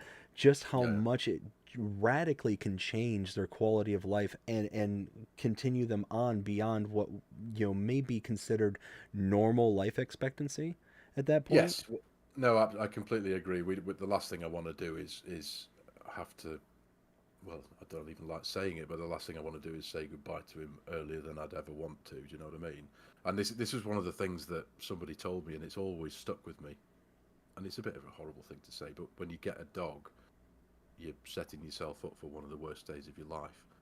And it's stuck with me, that, and I'm like, I don't try and think about that because it's horrible, but it's like, no, you're right, it is, because the day I have to say goodbye to Maximus, I'm going to be a snivelling mess for days. It's like there might even be a sorry guys, there's no content for a few days because I can't stop crying because I've lost my dog. That's going to be a very real reality, hopefully, in many, many, many, many years to come. But yeah, it's crazy. It really is. Yeah, I 100% understand where you're coming from there. As a pet owner my whole life, as a dog owner specifically, Yeah. I've had my fair share of ones I've had to say goodbye to, and it's one of the hardest things that you go through every single time. And it's No, I can appreciate one that. one of those where you're almost inconsolable for days just remembering yeah, all those times. And not to belabor it or anything like that, but no, I 100% agree and understand where you're coming from there. yeah. It's hard. But now we're going to move on to our next segment. This is going to be known as the meat and potatoes, emphasis on potatoes. This is the section where we're going to be getting to know you more as your creative portion of you as the Okay, creator kind of thing. So okay. our first segment was more of you as the person. Now we want to know more about you as the creator. Now I'm going to start off with your username, Farmer Sim. Yeah, How did that one come about? Was it just that you were so into the farming sim game that it you're like, okay, Farmer Sim? it's. I was firstly, I was amazed that it was still available. I I created my channel about, I want to say somewhere between 4 and 6 months before I um, released my first video. Those 4 and 6 months was my practice. I worked for 4 or 6 months on one video. My very first video that I think is still up on my channel is a cinematic video. Anyway, sorry, I'm digressing. I'm really good at digressing, Scott. Sorry. The name came from because I knew somebody years ago called Simeon. Simeon is a real name, and obviously the connotation between sim and simulator and simulation and farmer sim and all that kind of stuff. I just because I'd seen many usernames and many accounts and many YouTubers like Farmer Steve, Farmer Brian, Farmer this, Farmer that, Farmer Ed, Farmer this, Farmer that. Maybe it wasn't very imaginative on my side of things, but I wanted to. But because I knew Sim was a name, this particular guy I knew years ago, his name was Simeon, but everyone just called him Sim. So I knew Farmer Sim made sense, as well as being Farmer Sim, Simulator Sim. Do you know what I mean? There was something there. That's where it went in my mind anyway. And obviously, it doesn't mean anything. The name Simeon doesn't mean anything to me at all. But it's just the fact that it could be considered that it is a real name, short for a real name. And sure enough, I tried to create the channel, and I was gobsmacked that it was just that I could have Farmer Sim. It hadn't already been taken. Sim Farmer had been taken, but Farmer Farmer. I think is it Farmer Dash Sim? I think it is, or Farmer. Either way, I was amazed that I didn't have to have Farmer Sim 3945, or do you know what I mean? I was over the moon that I could have Farmer Sim. Brilliant, done, sold. So Well, that's and that's what's really nice about like what we're doing here today is I would presume that most people would just assume, oh, well, it's Farming Simulator. He just named himself Farmer Sim just because. But it's nice to know that there's to you a sort of backstory behind it, and that's one of the yeah. reasons why I wanted to do this is because we get to know like, hey, there's something more to this I than mean, just the yeah. obvious. There was something very little behind it. Like I say in my, I mean, initially Mrs. FS was like, no, that sounds stupid. I don't know why you're doing that. And I was like, no, it works. It makes sense because Farming Simulator and Farmer Sim and all the other Farmer Ed and Farmer Brian, Farmer Bob, Farmer Steve, whatever, all these names exist as YouTubers or YouTube channel names within the Farming Simulator community. And I was like, trust me, this makes sense. Simulator, Simeon, they both kind of correlate, and it does kind of make sense to me anyway. So I stuck with it, and I'm really glad I did, because I'm glad I don't have a random number at the end of my channel name, because everyone's got the same name, and you're left with a 4-digit number at the end of your username kind of thing, because so many people have got it. You know what? I'm in that boat myself, so I know exactly what you're talking about there. Yeah, Let's see. absolutely. What was one of the things that you never expected when starting your channel? And for example, the sense of community, any unexpected back, like what was the one thing that you just were not prepared for when you started making content? Well, I said, do you know what? Many things I could point to many things as an answer to this. You mentioned one, then the community. I hadn't prepared myself for being accepted into the community as welcomingly, is that a word, as welcomingly as I was. I hadn't expected. maybe it's not that I hadn't expected it. I hadn't thought about it because I was because my mind was so focused on trying to make the video.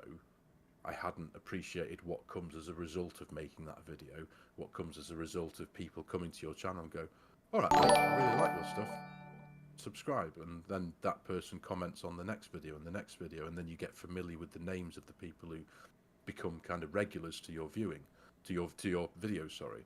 So that was a wonderful thing. And then becoming part of that community. But then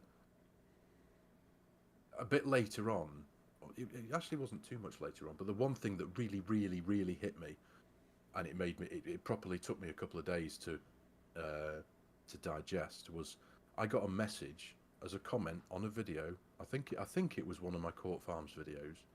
It might have been, but my first series was one on Edgewater, so it might have been on there. So you'll have to forgive me. I've been to sleep many times since then. But it was I got a comment from a soldier fighting in the Ukraine war, and he was like, he said, he was thanking me for my content and that my stupid little video driving a tractor was giving him some kind of respite from the bloody awful thing he was dealing with there, which was a soldier fighting on the front lines in the Ukraine war. And I was like, that hit me like a bus. And it took, I mean, in a good way, you know, but it was just that it was the understanding that my silly little video doing whatever I was doing on a computer game in the comfort of my own home was providing somebody some kind of mental, you know, respite from what the reality that they were facing. And that wiped me out for a couple of days. I was bowled over just because I hadn't, again, it was another aspect of this whole thing that I hadn't given a moment's thought to, was that, yeah, the reality is anyone on the face of the planet with an internet connection can watch your content. That's not to say everyone will, because it's about what they're interested in and what the YouTube algorithm, what it recommends to viewers on YouTube. But technically, anyone who types in a particular, you know, a selection of letters into their YouTube search bar can find a video that you've made. And that it just maybe it was just the understanding of the reality of what we're doing here. You know what I mean? Yes, 99.9% of the time, the people who watch your content are people who are into Farming Simulator. That's pretty much it, and it'll stay within that community. But the reality is, Arnold Schwarzenegger could be sat on the toilet doing his Sunday morning business, and he can find your video. I'm taking that to the absolute extreme, don't get me wrong, but it's just that an example of what I'm trying to say. And yeah, so anyway, to the soldier who was fighting in the Ukraine war, getting a bit of relaxation time watching my content was absolutely mind-blowing.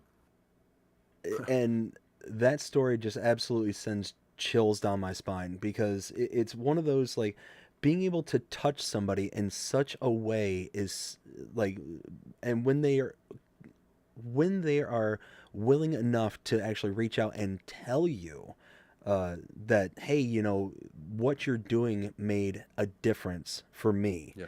It's incredibly humbling, and that one is like to a whole nother level. Like, I've had, you know, the occasional, you know, person reach out and say, hey, you know, I really appreciate what you're doing. It helps me to just relax, or helps me to, you know, disconnect from the chaos that's my everyday life and all that stuff. But it's one of those, like, when a soldier who's actively in a war zone reaches out and says, hey, you know, you're able to give me the release that I need to be able to continue on and be able to just do what I have to do in this kind of wasteland of chaos. That's a whole new level of just humbling, and it's incredible. That like I said, it sends chills down my spine thinking about that. Likewise, yeah, it was something else. So yeah, it's again just one of the many positive things that have come about as a result of doing this, lots of things that I hadn't appreciated, I hadn't even given a moment's thought to. What happens when? What happens when? What are you going to experience when? What happens if this? All these things just hadn't, until you experience them, you don't think about them. I didn't go into this knowing I want to be part of the farming simulator community. I want lots of new friends. I want to do this. That wasn't anything that came about in my mindset when I started making this channel. It was, I love this game. I want to use this game to exercise my creativity, because I think I can do something with this game. I've been influenced by this person and this content and this thing and this thing. I'm not going to try and copy it word for word, but I'm going to try and use the influences that the things that this content has given me, and I want to try and make my own little version of it over here. And everything that's come as a result of doing that is wonderful, quite frankly. Oh, absolutely. Swiss Farmer Dude, thank you so very much for the 5 gifted memberships. Greatly appreciated. Went out to Nacho Cast, Deborah James, Frederick Howard, Agriland Mods, and Why Not Gaming. Thank you again so very, very much. Good man, Swiss. Good man, mate. Let's see. So, would you consider Farming Simulator to be your favorite game? Like, as of right now in your life, Absolutely. Is it your favorite? It's the only game I play. Oh no, technically that was a bit of a lie. I have occasionally played a game called No Man's Sky, which is I used to play that hugely when it first came out. It's a space exploration game. With a difference though, because there's no loading screens. It's amazing. Anyway, but yes, Farming Simulator is now. But the other thing is, actually, I don't actually play the game. I haven't played the game for, technically, since it came out. I haven't played the game since I started doing YouTube. I don't sit here and enjoy playing the game. If I'm sat here, this is a weird experience because I don't have my control pad in my hand. It's and I haven't got my OBS open over here, and I'm not, you know what I mean? It's different. I'm sat at my computer, and my computer isn't wearing its butt off keeping me warm because it's not really doing anything. It's not running a game. So yeah, Farming Simulator is now the only game I spend time with, but I don't actually play it because every time I'm here, I'm making content. Which, yes, I'm playing the game as I'm making the content, but you know what I mean? I don't just sit here and just play the game for hours and not actually do anything.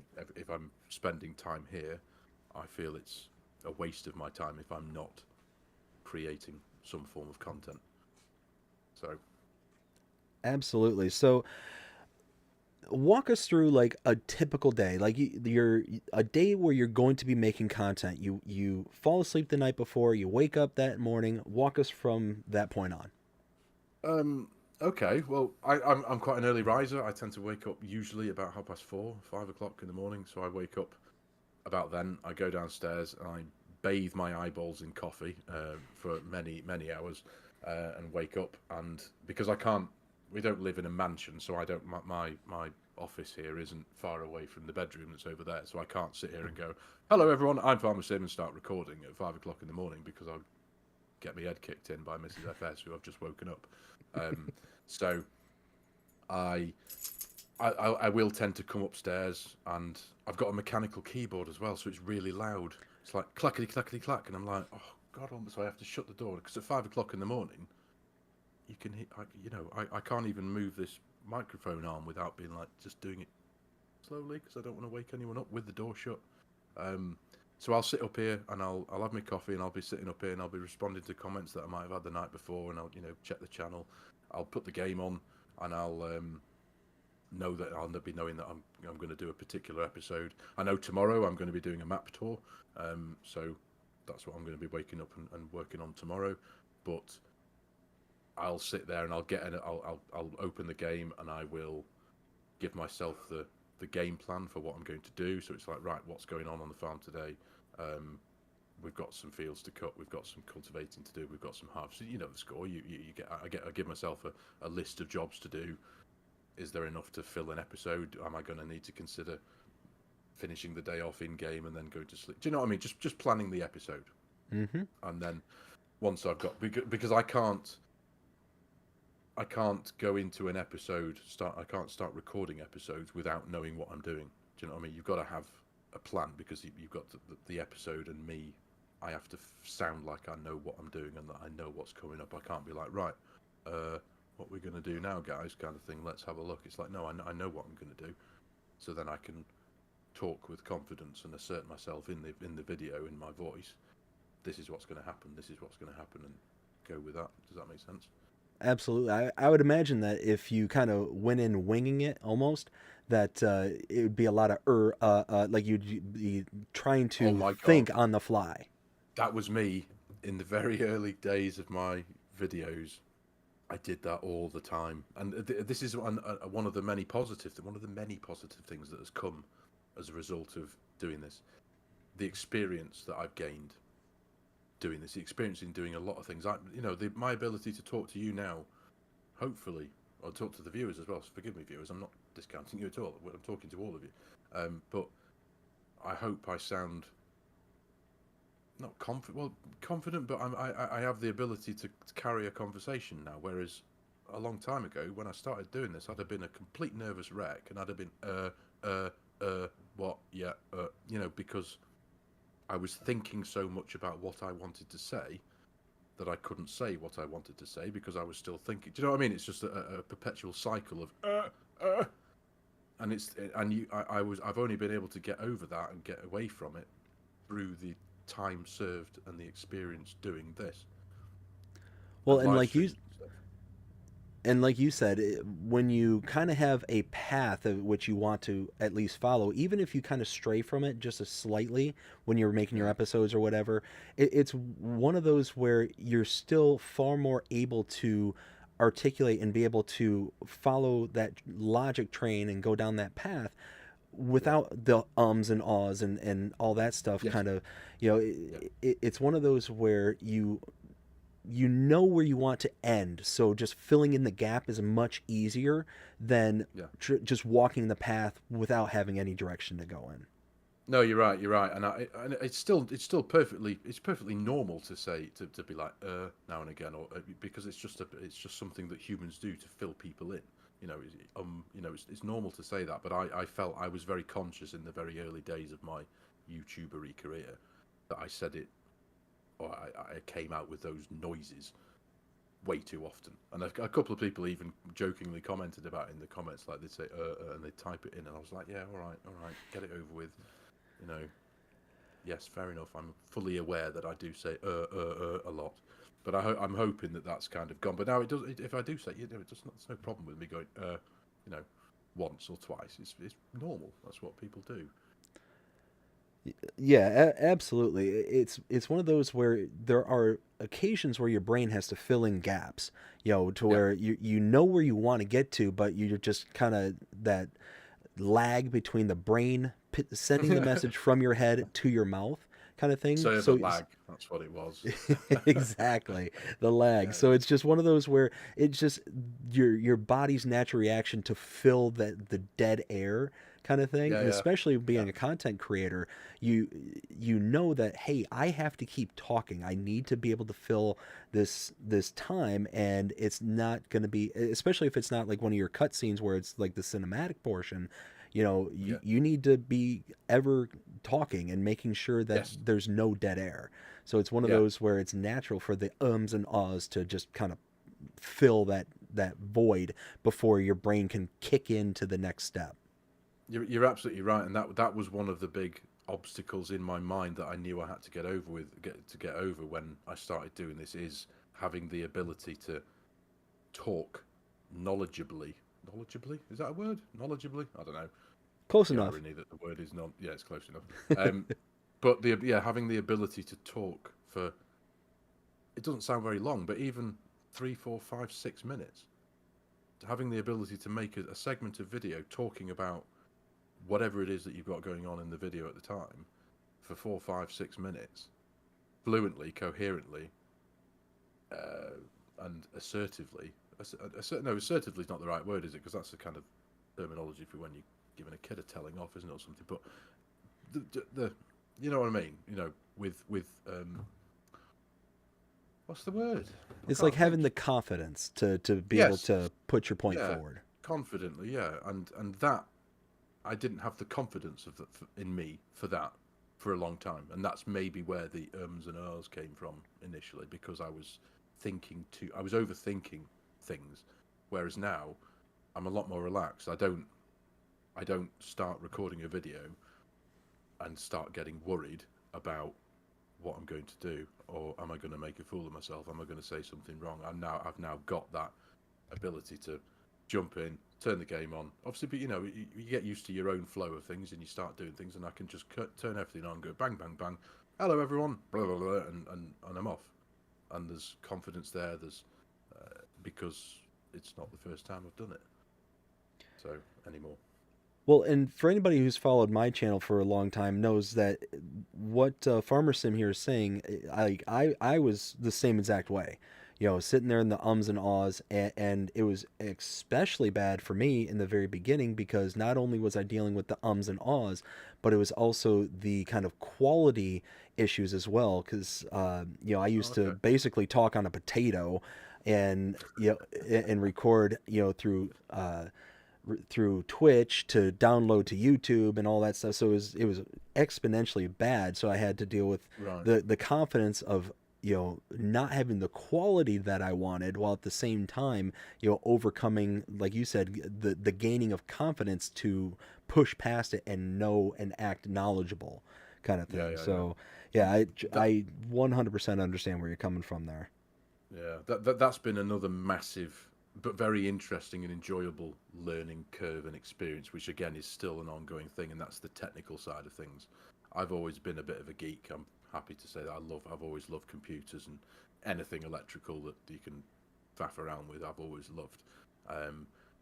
But getting to grips with all the nitty gritty of the technical side of the recording thing. So live streaming, for example, the amount of learning that's gone into trying to create, and I've literally probably the last 2 live streams I've done have actually been the only 2 live streams that in my opinion have ever been visually worth watching, because I've finally managed to get my internet connection better than what it was, and my streaming settings, which was just like learning another language for a long time. I was completely baffled by it, and it doesn't matter how much internet research you do, how do I make my live stream better, this, that, and the other. It doesn't matter what I did, it was always crap. But now I've got it right, because it's taken me 2 years to get it right. So yeah, it's another wonderful part of it is the whole technical side. Yeah, love it. So you said that you started in FS19. That's where you started playing and learning and doing all that. You moved on to 22, and now we're here on 25. So starting with FS19, what was your favorite and least favorite map for FS19? Oh, gold.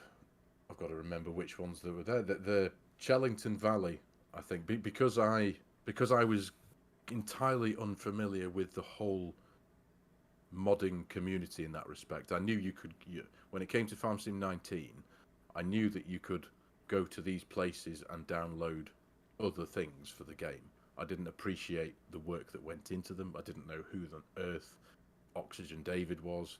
I didn't know this, that, or the other. I was just a complete random noob who was like, oh, I can get that. Oh, I can get that. Oh, sweet. And then I'd load up the game. I'd learned how to give myself a load of money because I was on PC, and it was like, right now I just want all the tractors over there. What do I do with this? What's a cultivator? No, what do I do with this now? Oh, I don't know. And it took me a long time to figure out what's going on with the actual basic mechanics of the game. But sorry, Chellington Valley was my favourite. I honestly couldn't give an answer to what my least favourite one was, because I honestly don't think I had one. Because my entire experience of Farming Simulator 19 was just learning what Farming Simulator was and becoming, I suppose, deeply engrossed in it and loving every minute of it. But I didn't have a favourite. They were all wonderful, quite frankly, because it was all new to me. It was like, oh, this is amazing. But the one that is standing out in my mind the most, and the one I probably spent the most amount of time on, was Chellington Valley by Oxygen David. So, same question for 22. And with 22, you were starting to get into your YouTube career and actually starting to grow your channel. Now, before we answer that question, let's answer this one first. Did did you always do like the Let's Plays, map tours, and things like that? Or was it like when you started, did you start in one specific field and branch out from there? No, I didn't. No, the map tours. I've only really started doing the odd map tour now and again, relatively recently. I did do a few in 22, but they were relatively few and far between because I lacked confidence in my own ability. I felt to be able to present a map as, without sounding overly dramatic, as an ambassador for the game, because I think that's what a lot of people who just play the game and then they go on YouTube and go, I want to know this, and YouTube comes up. They watch your video. I think there's a certain level of expectancy that you know what you're talking about. Do you know what I mean? So I always lacked a bit of confidence in me being able to talk people through a map. So it took me a while to find that, and I think I'm hopeful. I'd like to think that I have found the confidence in presenting a map now. I know what to highlight. I know what to talk to people. I think anyway. I'd like to think that, make just giving people a brief overview of the map's got this. It's this big. The fields are awesome. This, that, and the other. There's a few things to keep in mind. But again, it's the whole confidence thing. But I started my very first series ever was a role play series on Edgewater, and Edgewater was, in fact, I can't remember the date, but I can remember the timing of my channel content because Edgewater was coming out, and I'd seen by BC Bueller and South Sask Modding. It's a beautiful map. It's the atmosphere that map gave off, and I was desperate to get into it because I saw the images, I saw a few teaser videos and stuff, and I was like, oh, I need that. I want it. And then as soon as I saw the map and the feeling that it gave to me just from the medium of watching other people's tours and snapshots on Facebook and stuff, my creative mind went, right, I want to do a role play on this. So I started this role play series, and it was reasonably successful for a new channel. Literally my second video that I ever put. Oh no, sorry, third. That's wrong. My third ever video. I made a cinematic. That was my first one. I did a tips and tricks video for how to do the what was it now? How to give yourself all the in-game days. So we use it. There was a mod, and I'm trying to do my very best to remember what it was now, but goodness me. But then my third video was the first episode of Edgewater, which didn't take place on Edgewater because Edgewater hadn't come out yet. So I did my story started on Northwest Mods and Edits map. I can't remember the name of that one either now, goodness me, for trying to think. But yeah, my journey of my character started on this other map and then went straight over to Edgewater when Edgewater came out. Gorgeous map. I loved that. Really did. So we basically have only for all platforms. We basically have the 3 maps plus a new frontier map for Farming Simulator 25. Let's limit it down to the 3 giant maps. We've got Zelanka, Riverbend Springs, and Hutan Pantai. Mm-hmm. What is your favorite of the 3? Riverbend Springs, without a shadow of a doubt. There's nothing. Zelanka is beautiful. I love Zelanka. Again, I was very impressed because that was part of 22's one of the DLCs in 22, wasn't it? And I was really, really impressed with it's the way that it feels. It feels like it is an Eastern European map. It's difficult to pinpoint what it is because the texture of the buildings, for example, were quite a bit like broken here and there, like with plaster, with rendering coming off the walls and stuff like that. And it was the combination of all of that. You had the big building of the big the flats that make up like the housing unit things that are on Zelanka, mm-hmm. plus the stalks and the stalk nests on top of the telegraph poles. Just the combination of all of those little things together made the map feel really, really. I loved Zelanka, and I started a series on it back in 22. So I do like that. Hutan Pantai, the city in Hutan Pantai with all the neon lights. Oh my god, that is incredible. I mean, it's got nothing to do with farming. There's no You know, it's a street with neon lights, and it makes for some great cinematic shots, which I've taken full advantage of at times. At night, you know, when it's raining, when you've got the neon lights, it's like, that's cool. Doesn't matter whether you're farming or not. That's a cool image or video or shot. But Riverbend Springs, as a base game map, personally, in my opinion, I think it's absolutely incredible. It's got so much atmosphere and detail and feel and just everything that I think a map could have. Riverbend has it. It does have its problems, don't get me wrong. There's a couple of issues which drive me up the wall, and it's to do with the construction system, and also there's something particular about Riverbend that doesn't occur on, because we do have some more maps. There's a 4X map that's out there now that I did a map tour on, that came out yesterday, which has done quite well actually as far as the videos goes. Everyone seems to be really quite enjoying that. It's had quite a lot of views. But it's a beautiful map, but it's a 4X and it's wonderful. But yeah, Riverbend is it's got some performance issues that lie in the background, and they only show themselves in a particular area, and that's when I do my cinematics. As soon as I go into flight mode, or even on the floor, but if I, you know, when I'm like flying around a tractor doing a cinematic shot like that, just like zooming around it slowly to try and make it look fancy as it's moving around when the AI worker or course plays on, it's dead jerky. There's no the smoothness of 60 frames a second that you get on a 60 hertz screen, which should be perfectly smooth. It's jumpy, and the tractor physically goes dung dung dung dung dung dung dung, and I'm like, what the hell is this? What's going on? And it's not. And I've tried till I'm blind to adjust settings, change this, change that, stop that, do that, change that. Can't do anything about it. It's in the game.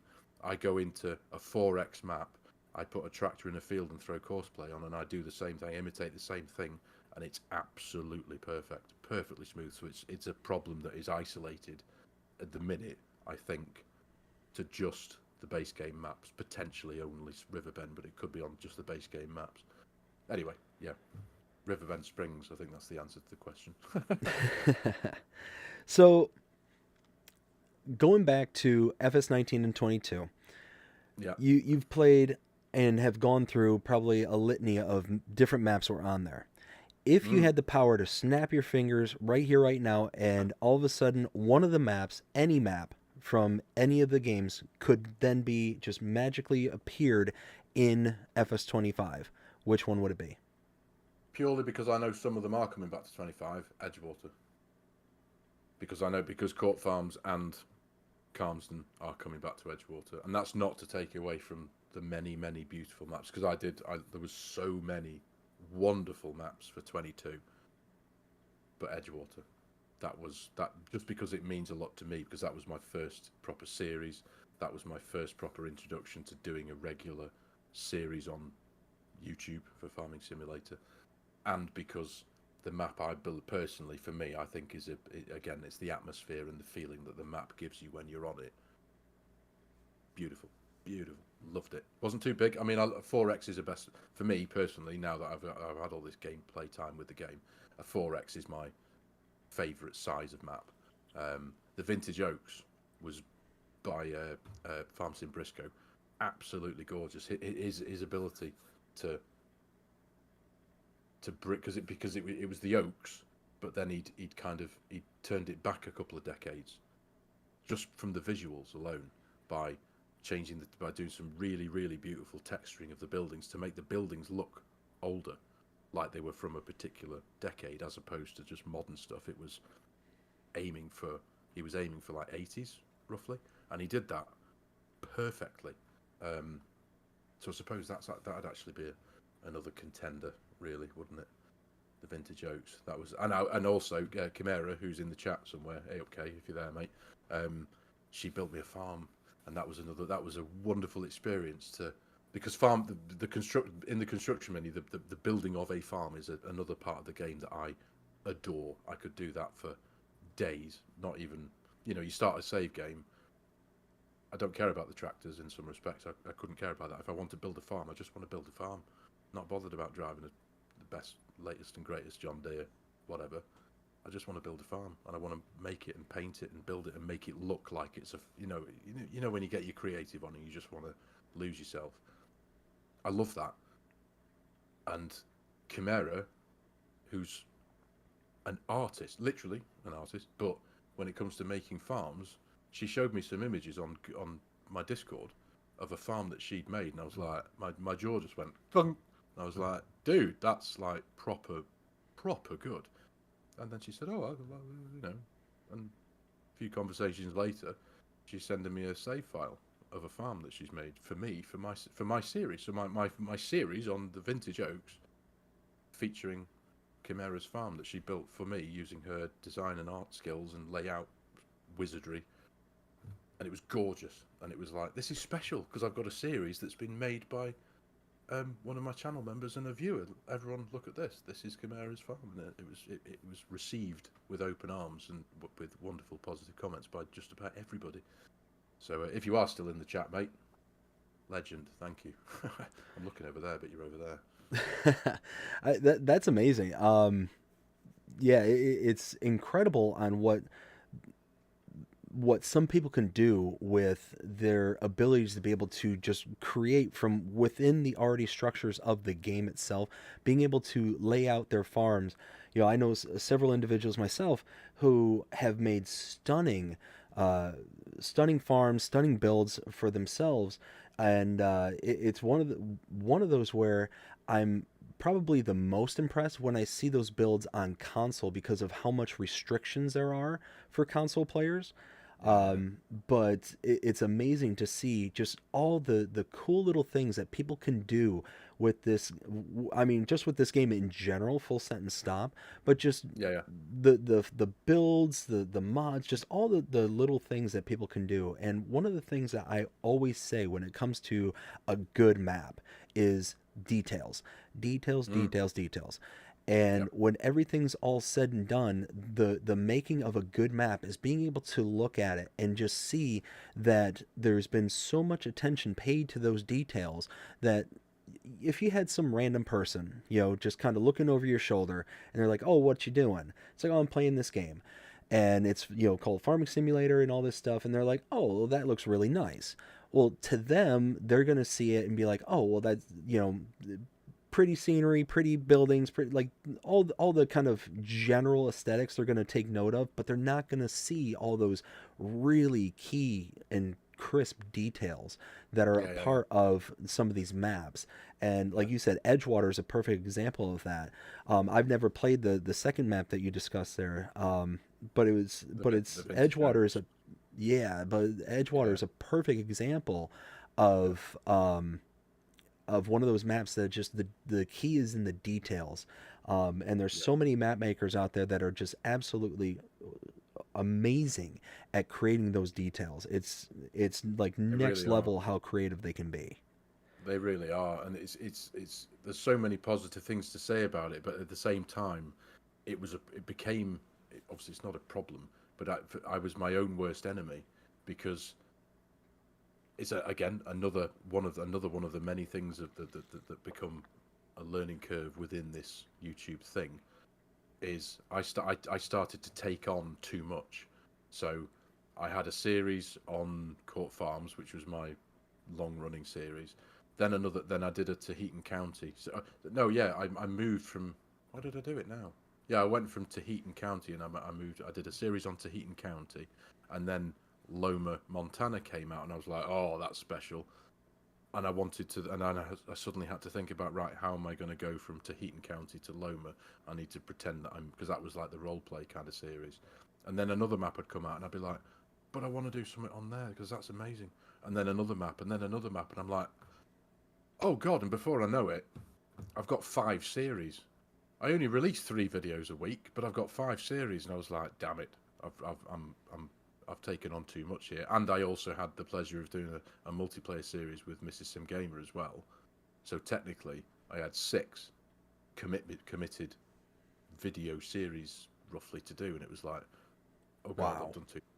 Yeah, and I mean, I juggled it because in my mind I was like, right, well, I just don't release every series doesn't have a specific night, so it doesn't, you know, every Monday isn't going to be Court Farms night, or every Wednesday isn't going to be this. So likewise, I just thought I'll chop and I'll hopscotch them to whichever one suits me and whichever one I want to do. I thought, it's my channel, it's my content, I'll release it how I wanted to do. And I was getting that kind of relaxation about the thing. I was like, I'm sure people won't mind, one day it might be Court Farms, the next day it might be Tahitian, the next day it could be Loma, the next day it could be whatever. But now that 25's come out, and from a content creator side of things, obviously having to move with the times, I've had to say goodbye to 22, move into 25, and now I'm like, right, you idiot, don't just go, oh, it's a lovely map, let's do a series, bang, like I wanted to do. Well, that's how I went, that's how I did it, and it was like, I didn't think it was like, oh, that map's gorgeous, series, blah, blah, blah, and I'd sit there and I'd make a cinematic thing and I'd go, right, new series, and everyone would go, yay, and then after a few episodes, it's like, no, not really bothered, and I was like, oh, and then so I've taken on the commitment of a series, but yet the views have gone, yay, nah, and now, do I stay committed, or do I just kind of like, just subtly put that away and carry on with something else? You put yourself in these positions. I put myself in this position by taking too big of a bite out of the myriad of wonderful maps that we had to choose from in 22. So now 25, I need to be good. I want to do a series on New Frontier. I've got ideas, and I've created the start of a farm on there that I think is really quite nice, if I'm honest. I've spent a lot of time texturing and painting and making this little setup, because it's got no fields on it, has it, New Frontier? So I've created a little homestead in the bottom right-hand corner of the map where that lake is and the waterfall, near there. And it's the forestry version of the map, because in my opinion, that's the better one, because there's loads of trees.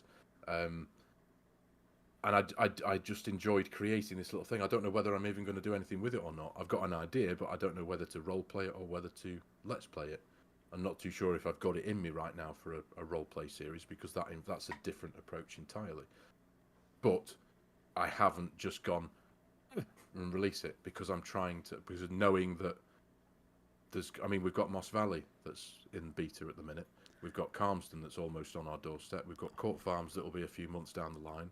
We've got Whitcomb Park Farm, which is I cannot wait for Whitcomb Park Farm for that's not going to be for another year at least. But good things are worth waiting for, and so I need to be disciplined myself. I need to discipline myself far better. Otherwise, I'd be like, oh Christ, I've taken on another 4 series, and you know what I mean. I 100% hear you there. At the moment, I'm doing roughly about 4 different styles of content, and Right. I'm significantly limited as to amount of time I can do anything. So it's one of those like, okay, I don't want to get myself overextended, because like you were saying, you get into so many different headspaces when you create all these different types of content.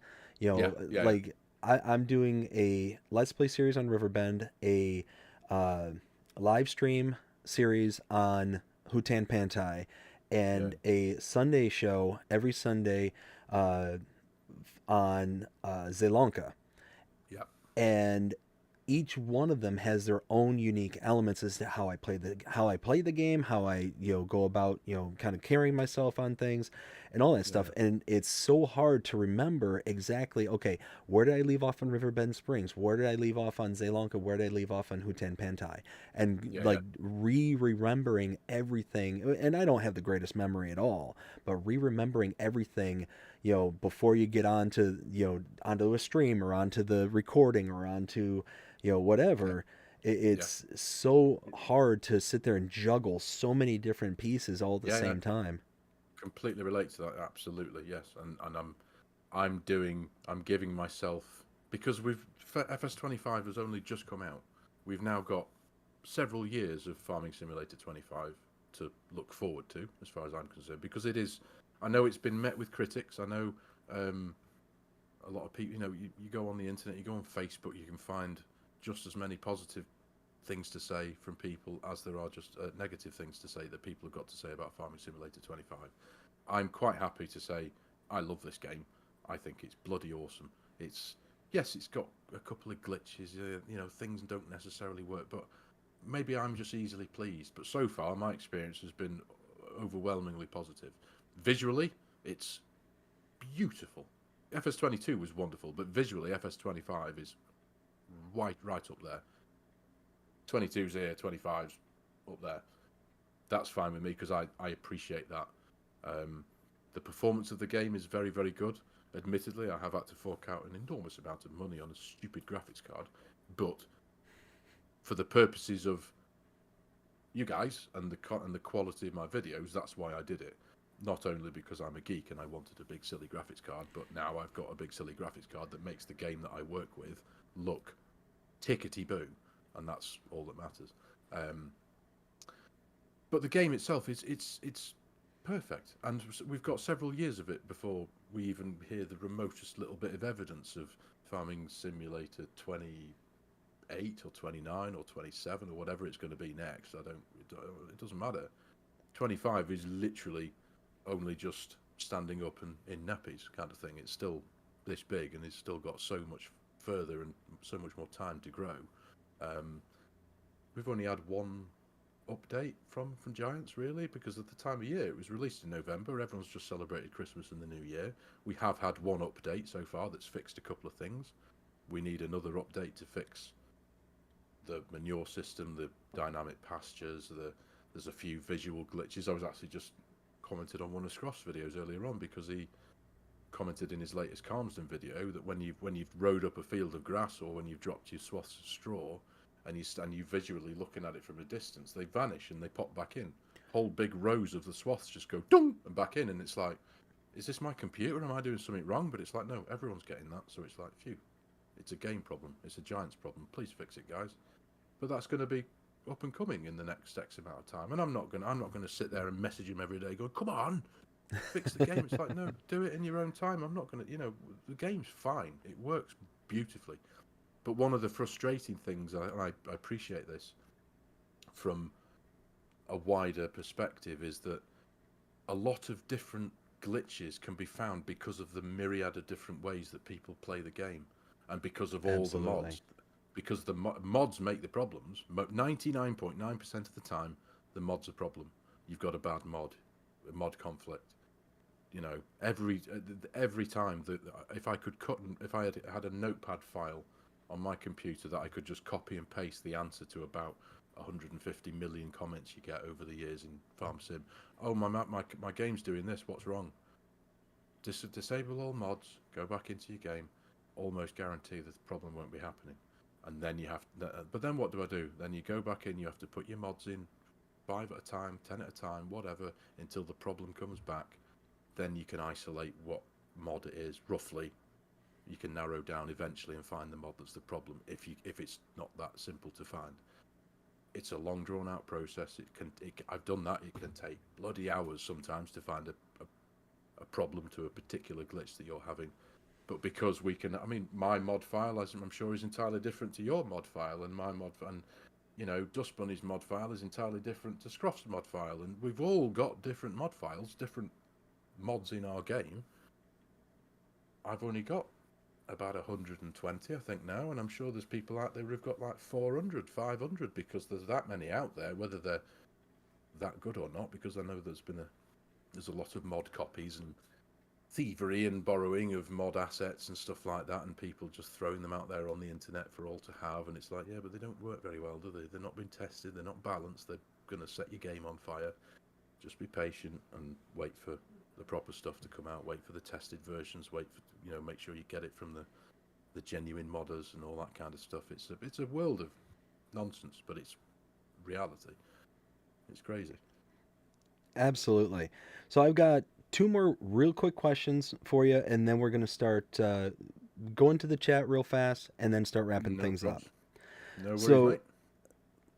Like we mentioned before, FS25 came out in November, and we basically had several months of just nonstop, information being pumped into us that was like, oh, well, check out, the fog, check out the this, and check out the that, GPS, and like all these different like elements to the game prior to its release that Giants was just like, check it out, check it out, check it out, check it out.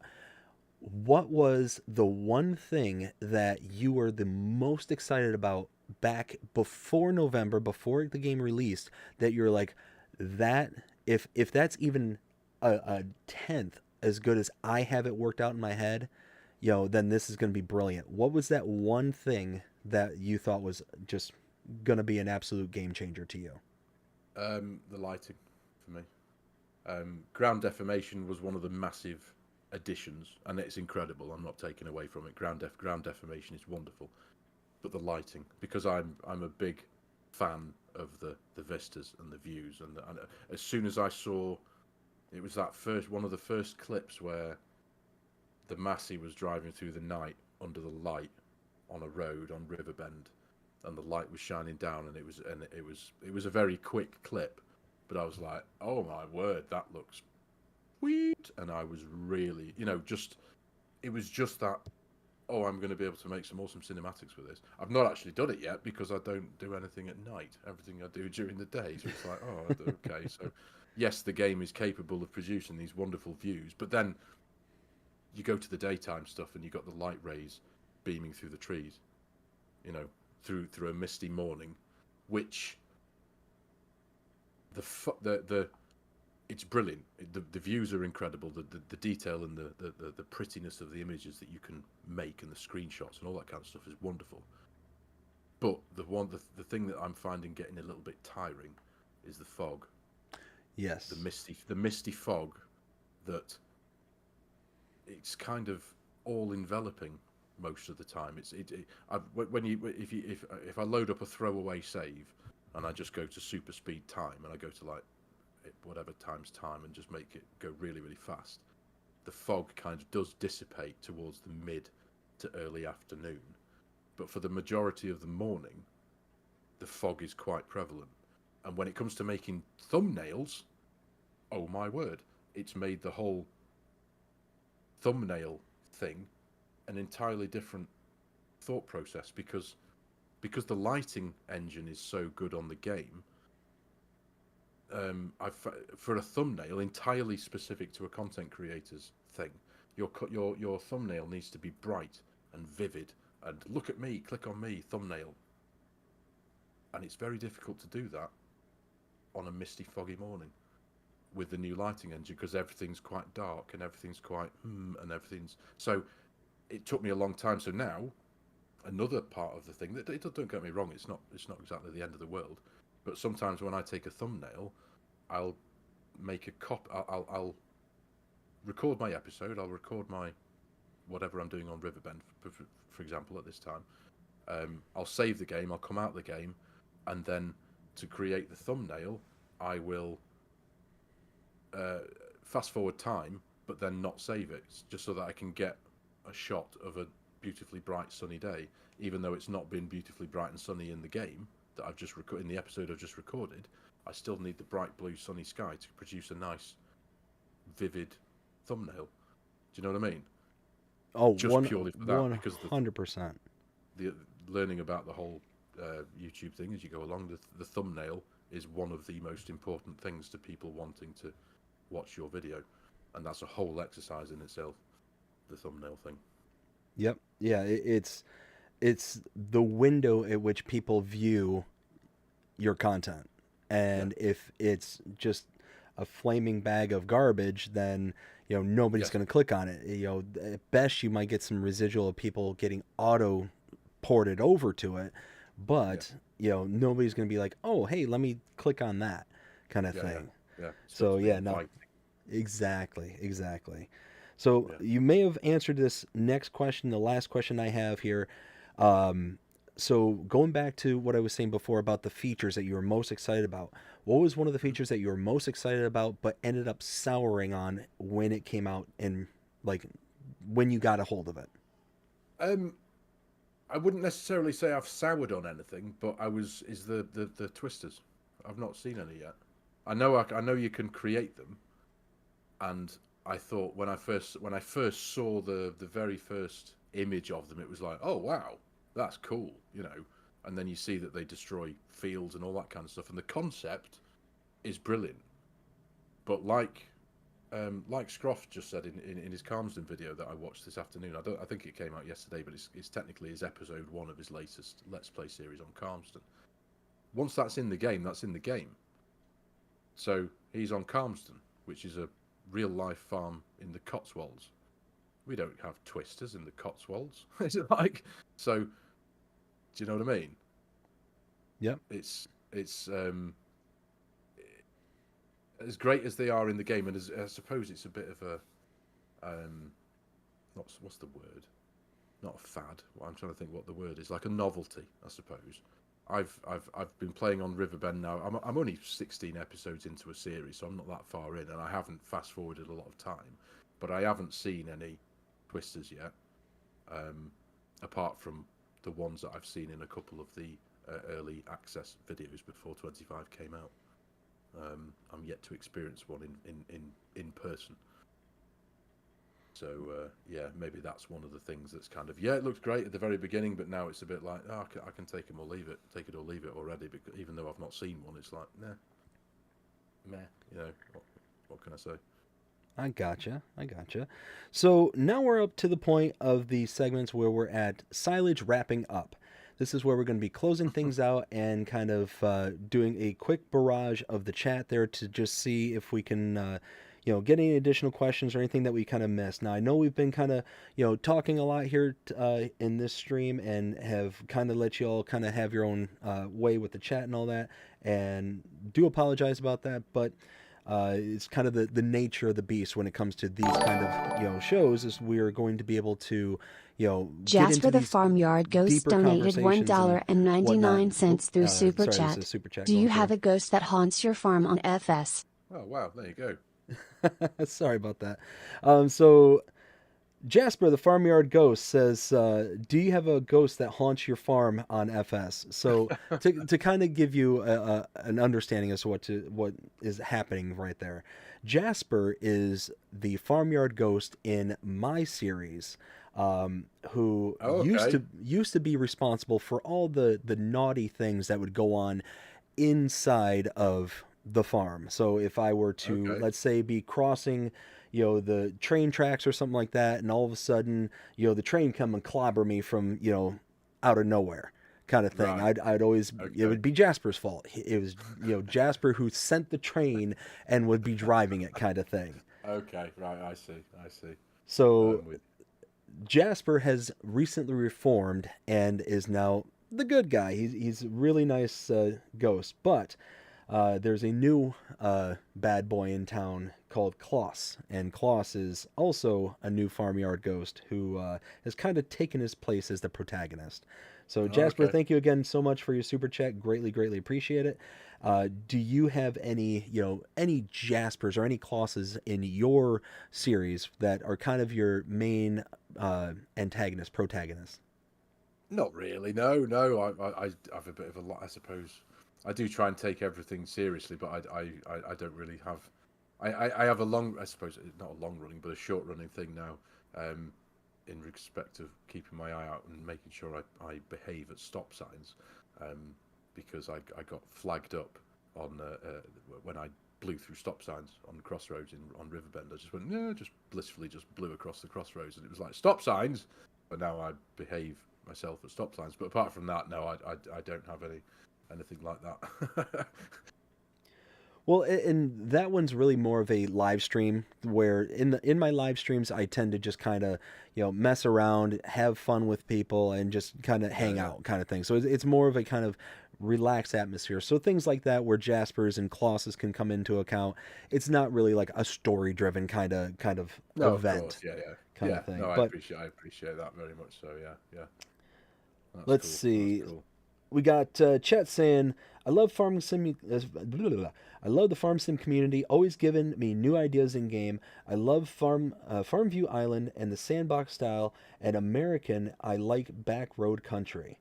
Very nice, Chet. Thank you so much. Hope you're having a fantastic day. We have Gold Gaming in the chat saying, howdy neighbors. Late, but I am here. Well, thank you for stopping by Gold Gaming. Hope you're having a fantastic day so far. I'm trying to do just a quick scan of any questions that I may have missed. I'm not seeing anything off the top. Oh, here we go. Will T Gaming asks, "What is your tinfoil hat theories on what the new DLCs are, plus the new UK map coming to the expansion?" So he's asking, what do you think? Because we got those kind of The yeah, quarter one, quarter two, quarter three kind of DLC releases, and they've given us those little uh, pictures as to yeah. what is kind of the main focal point of what those DLCs are going to be. What do you think are going to be each one of the DLCs based on those kind of images? I honestly couldn't say anything about. I think most of them. The one thing that I can offer an opinion on is the map, and I hope it'd be wonderful if I am correct, but it's something to do with Scotland because there's a Highland cow in the field. You know, the image you've got of the house that's on the edge of the lake, and there's I can't picture it off the top of my head exactly how it's laid out, but there's a picture of a Highland cow, and obviously I'm Scottish by birth, so I was born up there. I spent I know what a Highland cow, and I know you can have Highland cows in different parts of the world. I get that, but it's either a Scottish or an Irish map essentially. That's where my uh, guesstimation is going with that. Just because of the lay of the land, you can see from I think it's a stone dry brick wall, and it's the Highland cow that is the big giveaway. You wouldn't put a Highland cow in there if you weren't aiming the clue to be Scotland or Ireland. That's where my mind goes with it. But as for what the other ones are, I haven't even given honestly I haven't given it a moment's thought. If I'm honest, I don't mind. I'm not.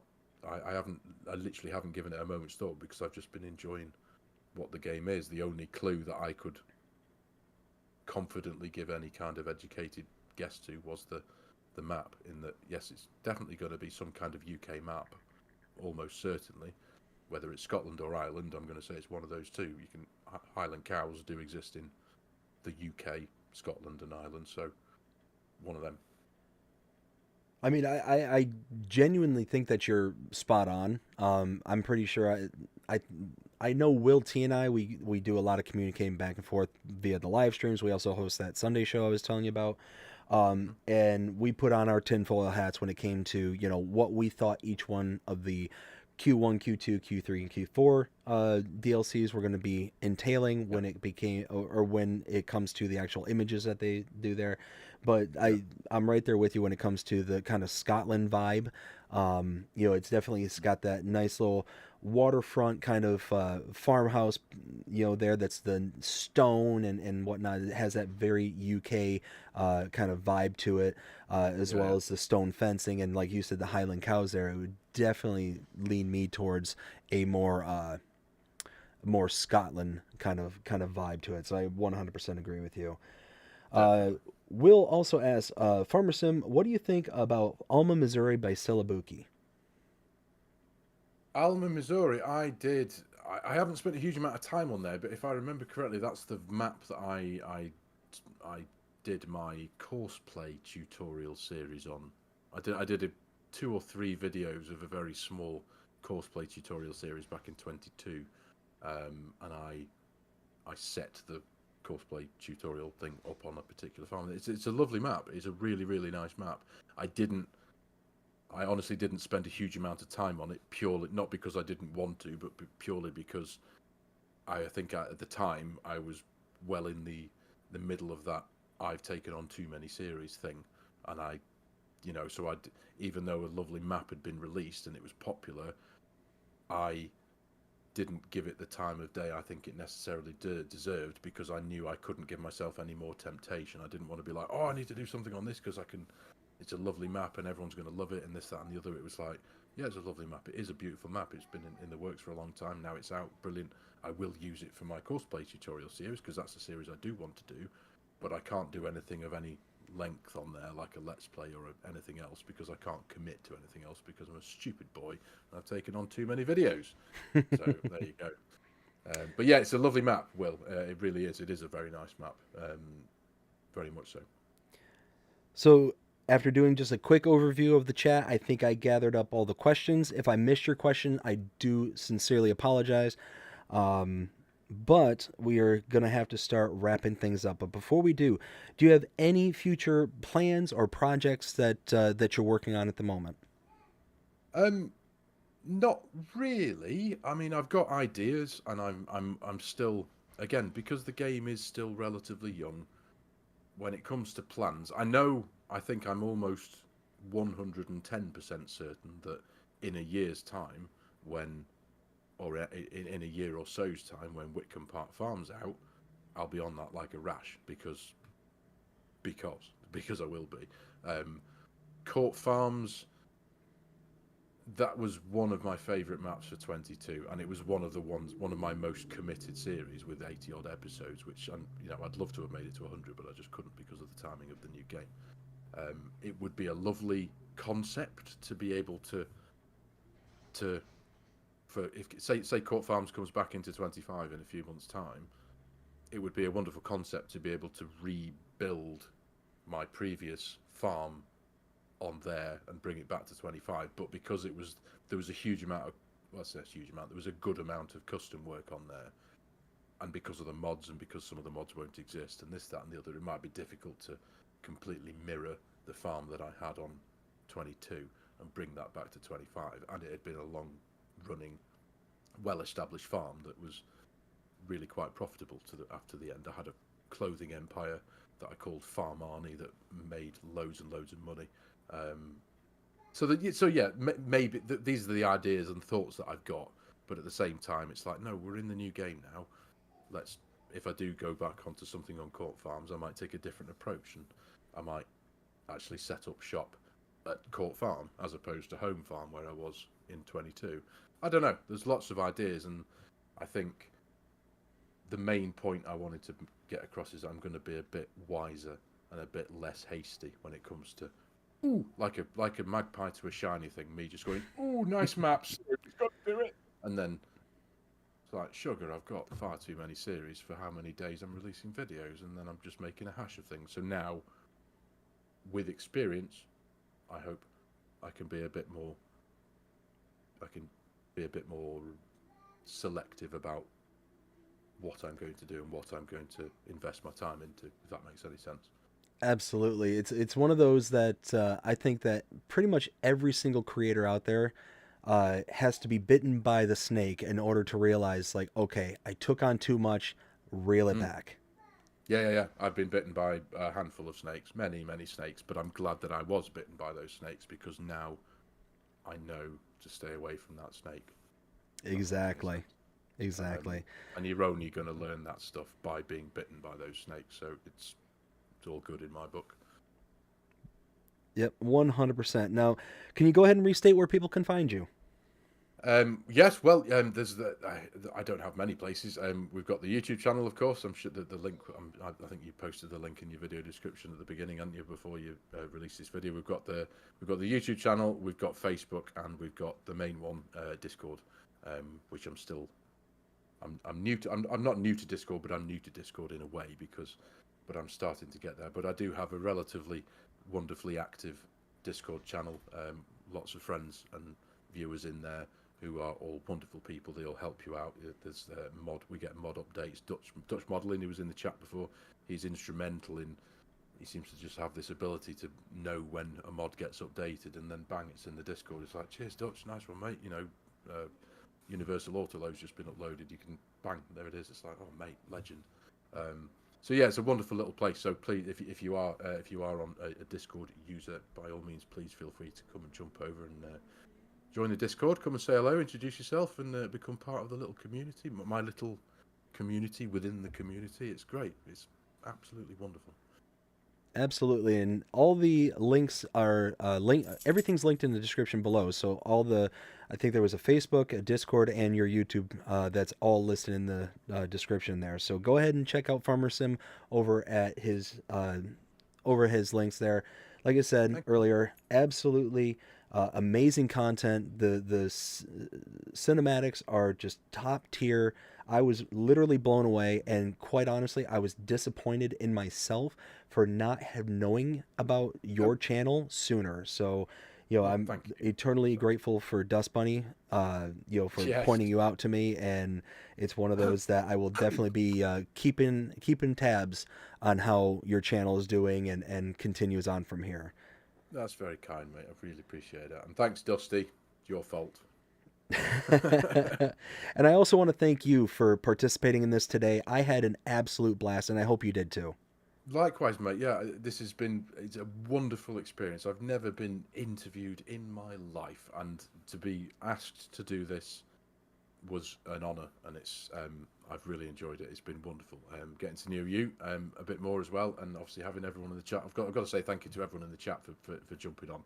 I know Dusty did. You did a wonderful bit of networking before, didn't you? And you plastered the link into a handful of Discords for us. But yeah, to all of you who've jumped in the chat and said hello tonight, thank you very much. I do appreciate your time, ladies and gentlemen. It's been awesome having you here. Yes, thank you all so very, very much. I greatly, greatly appreciate it. And if there's anybody out there who wants to make suggestions as to who to bring on to this series, like I said, this is going to be a continuing series where we talk to other content creators, YouTubes, Twitchers, other modders, map makers, etc. Anybody who is connected with the farming simulator world, even farmers. If there's a farmer out there who wants to just chat and like let us all know how it's going on their farm and their everyday kind of life. I mean, without the farmers, we'd have no farming simulator. So it's one of those, that's going to be the idea of this going forward, is to bring people together and let us all kind of get to know everybody. So again, I want to thank everybody so very, very much who was involved in this. I want to thank everybody who came out tonight. And again, Farmer Sim, thank you very, very much. This was an amazing experience. And I really hope that, one Wilt day Gaming after... FS Encyclopedia has become a member. My farm builds stink. Will with the 10-month member chat saying, my farm builds stink. Lies, Will. he was the one who I was mentioning earlier about the incredible farm builds. He built one on Alma, Missouri that was just spectacular. Nice, but no, like I was saying though, it's one of those where I'm just really humbled and really appreciative of you coming out here tonight. It was an absolute blast here tonight, and I want this to continue on and have reoccurrences as time goes on, so we can kind of keep up with your body of work and make sure that that we're current with everything that you're doing. So I hope that you enjoyed yourself enough to be able to come back on in the future. Definitely, mate. Say the word and I'm here, mate. It's been wonderful just to being able to sit down at the computer and just have a nice chat, one-to-one or one-to everyone in the chat as well, and just be able to sit and chat Farming Simulator. It's been lovely, quite frankly. It really has. So I appreciate the opportunity, mate. Appreciate it. Oh, you're very, very welcome.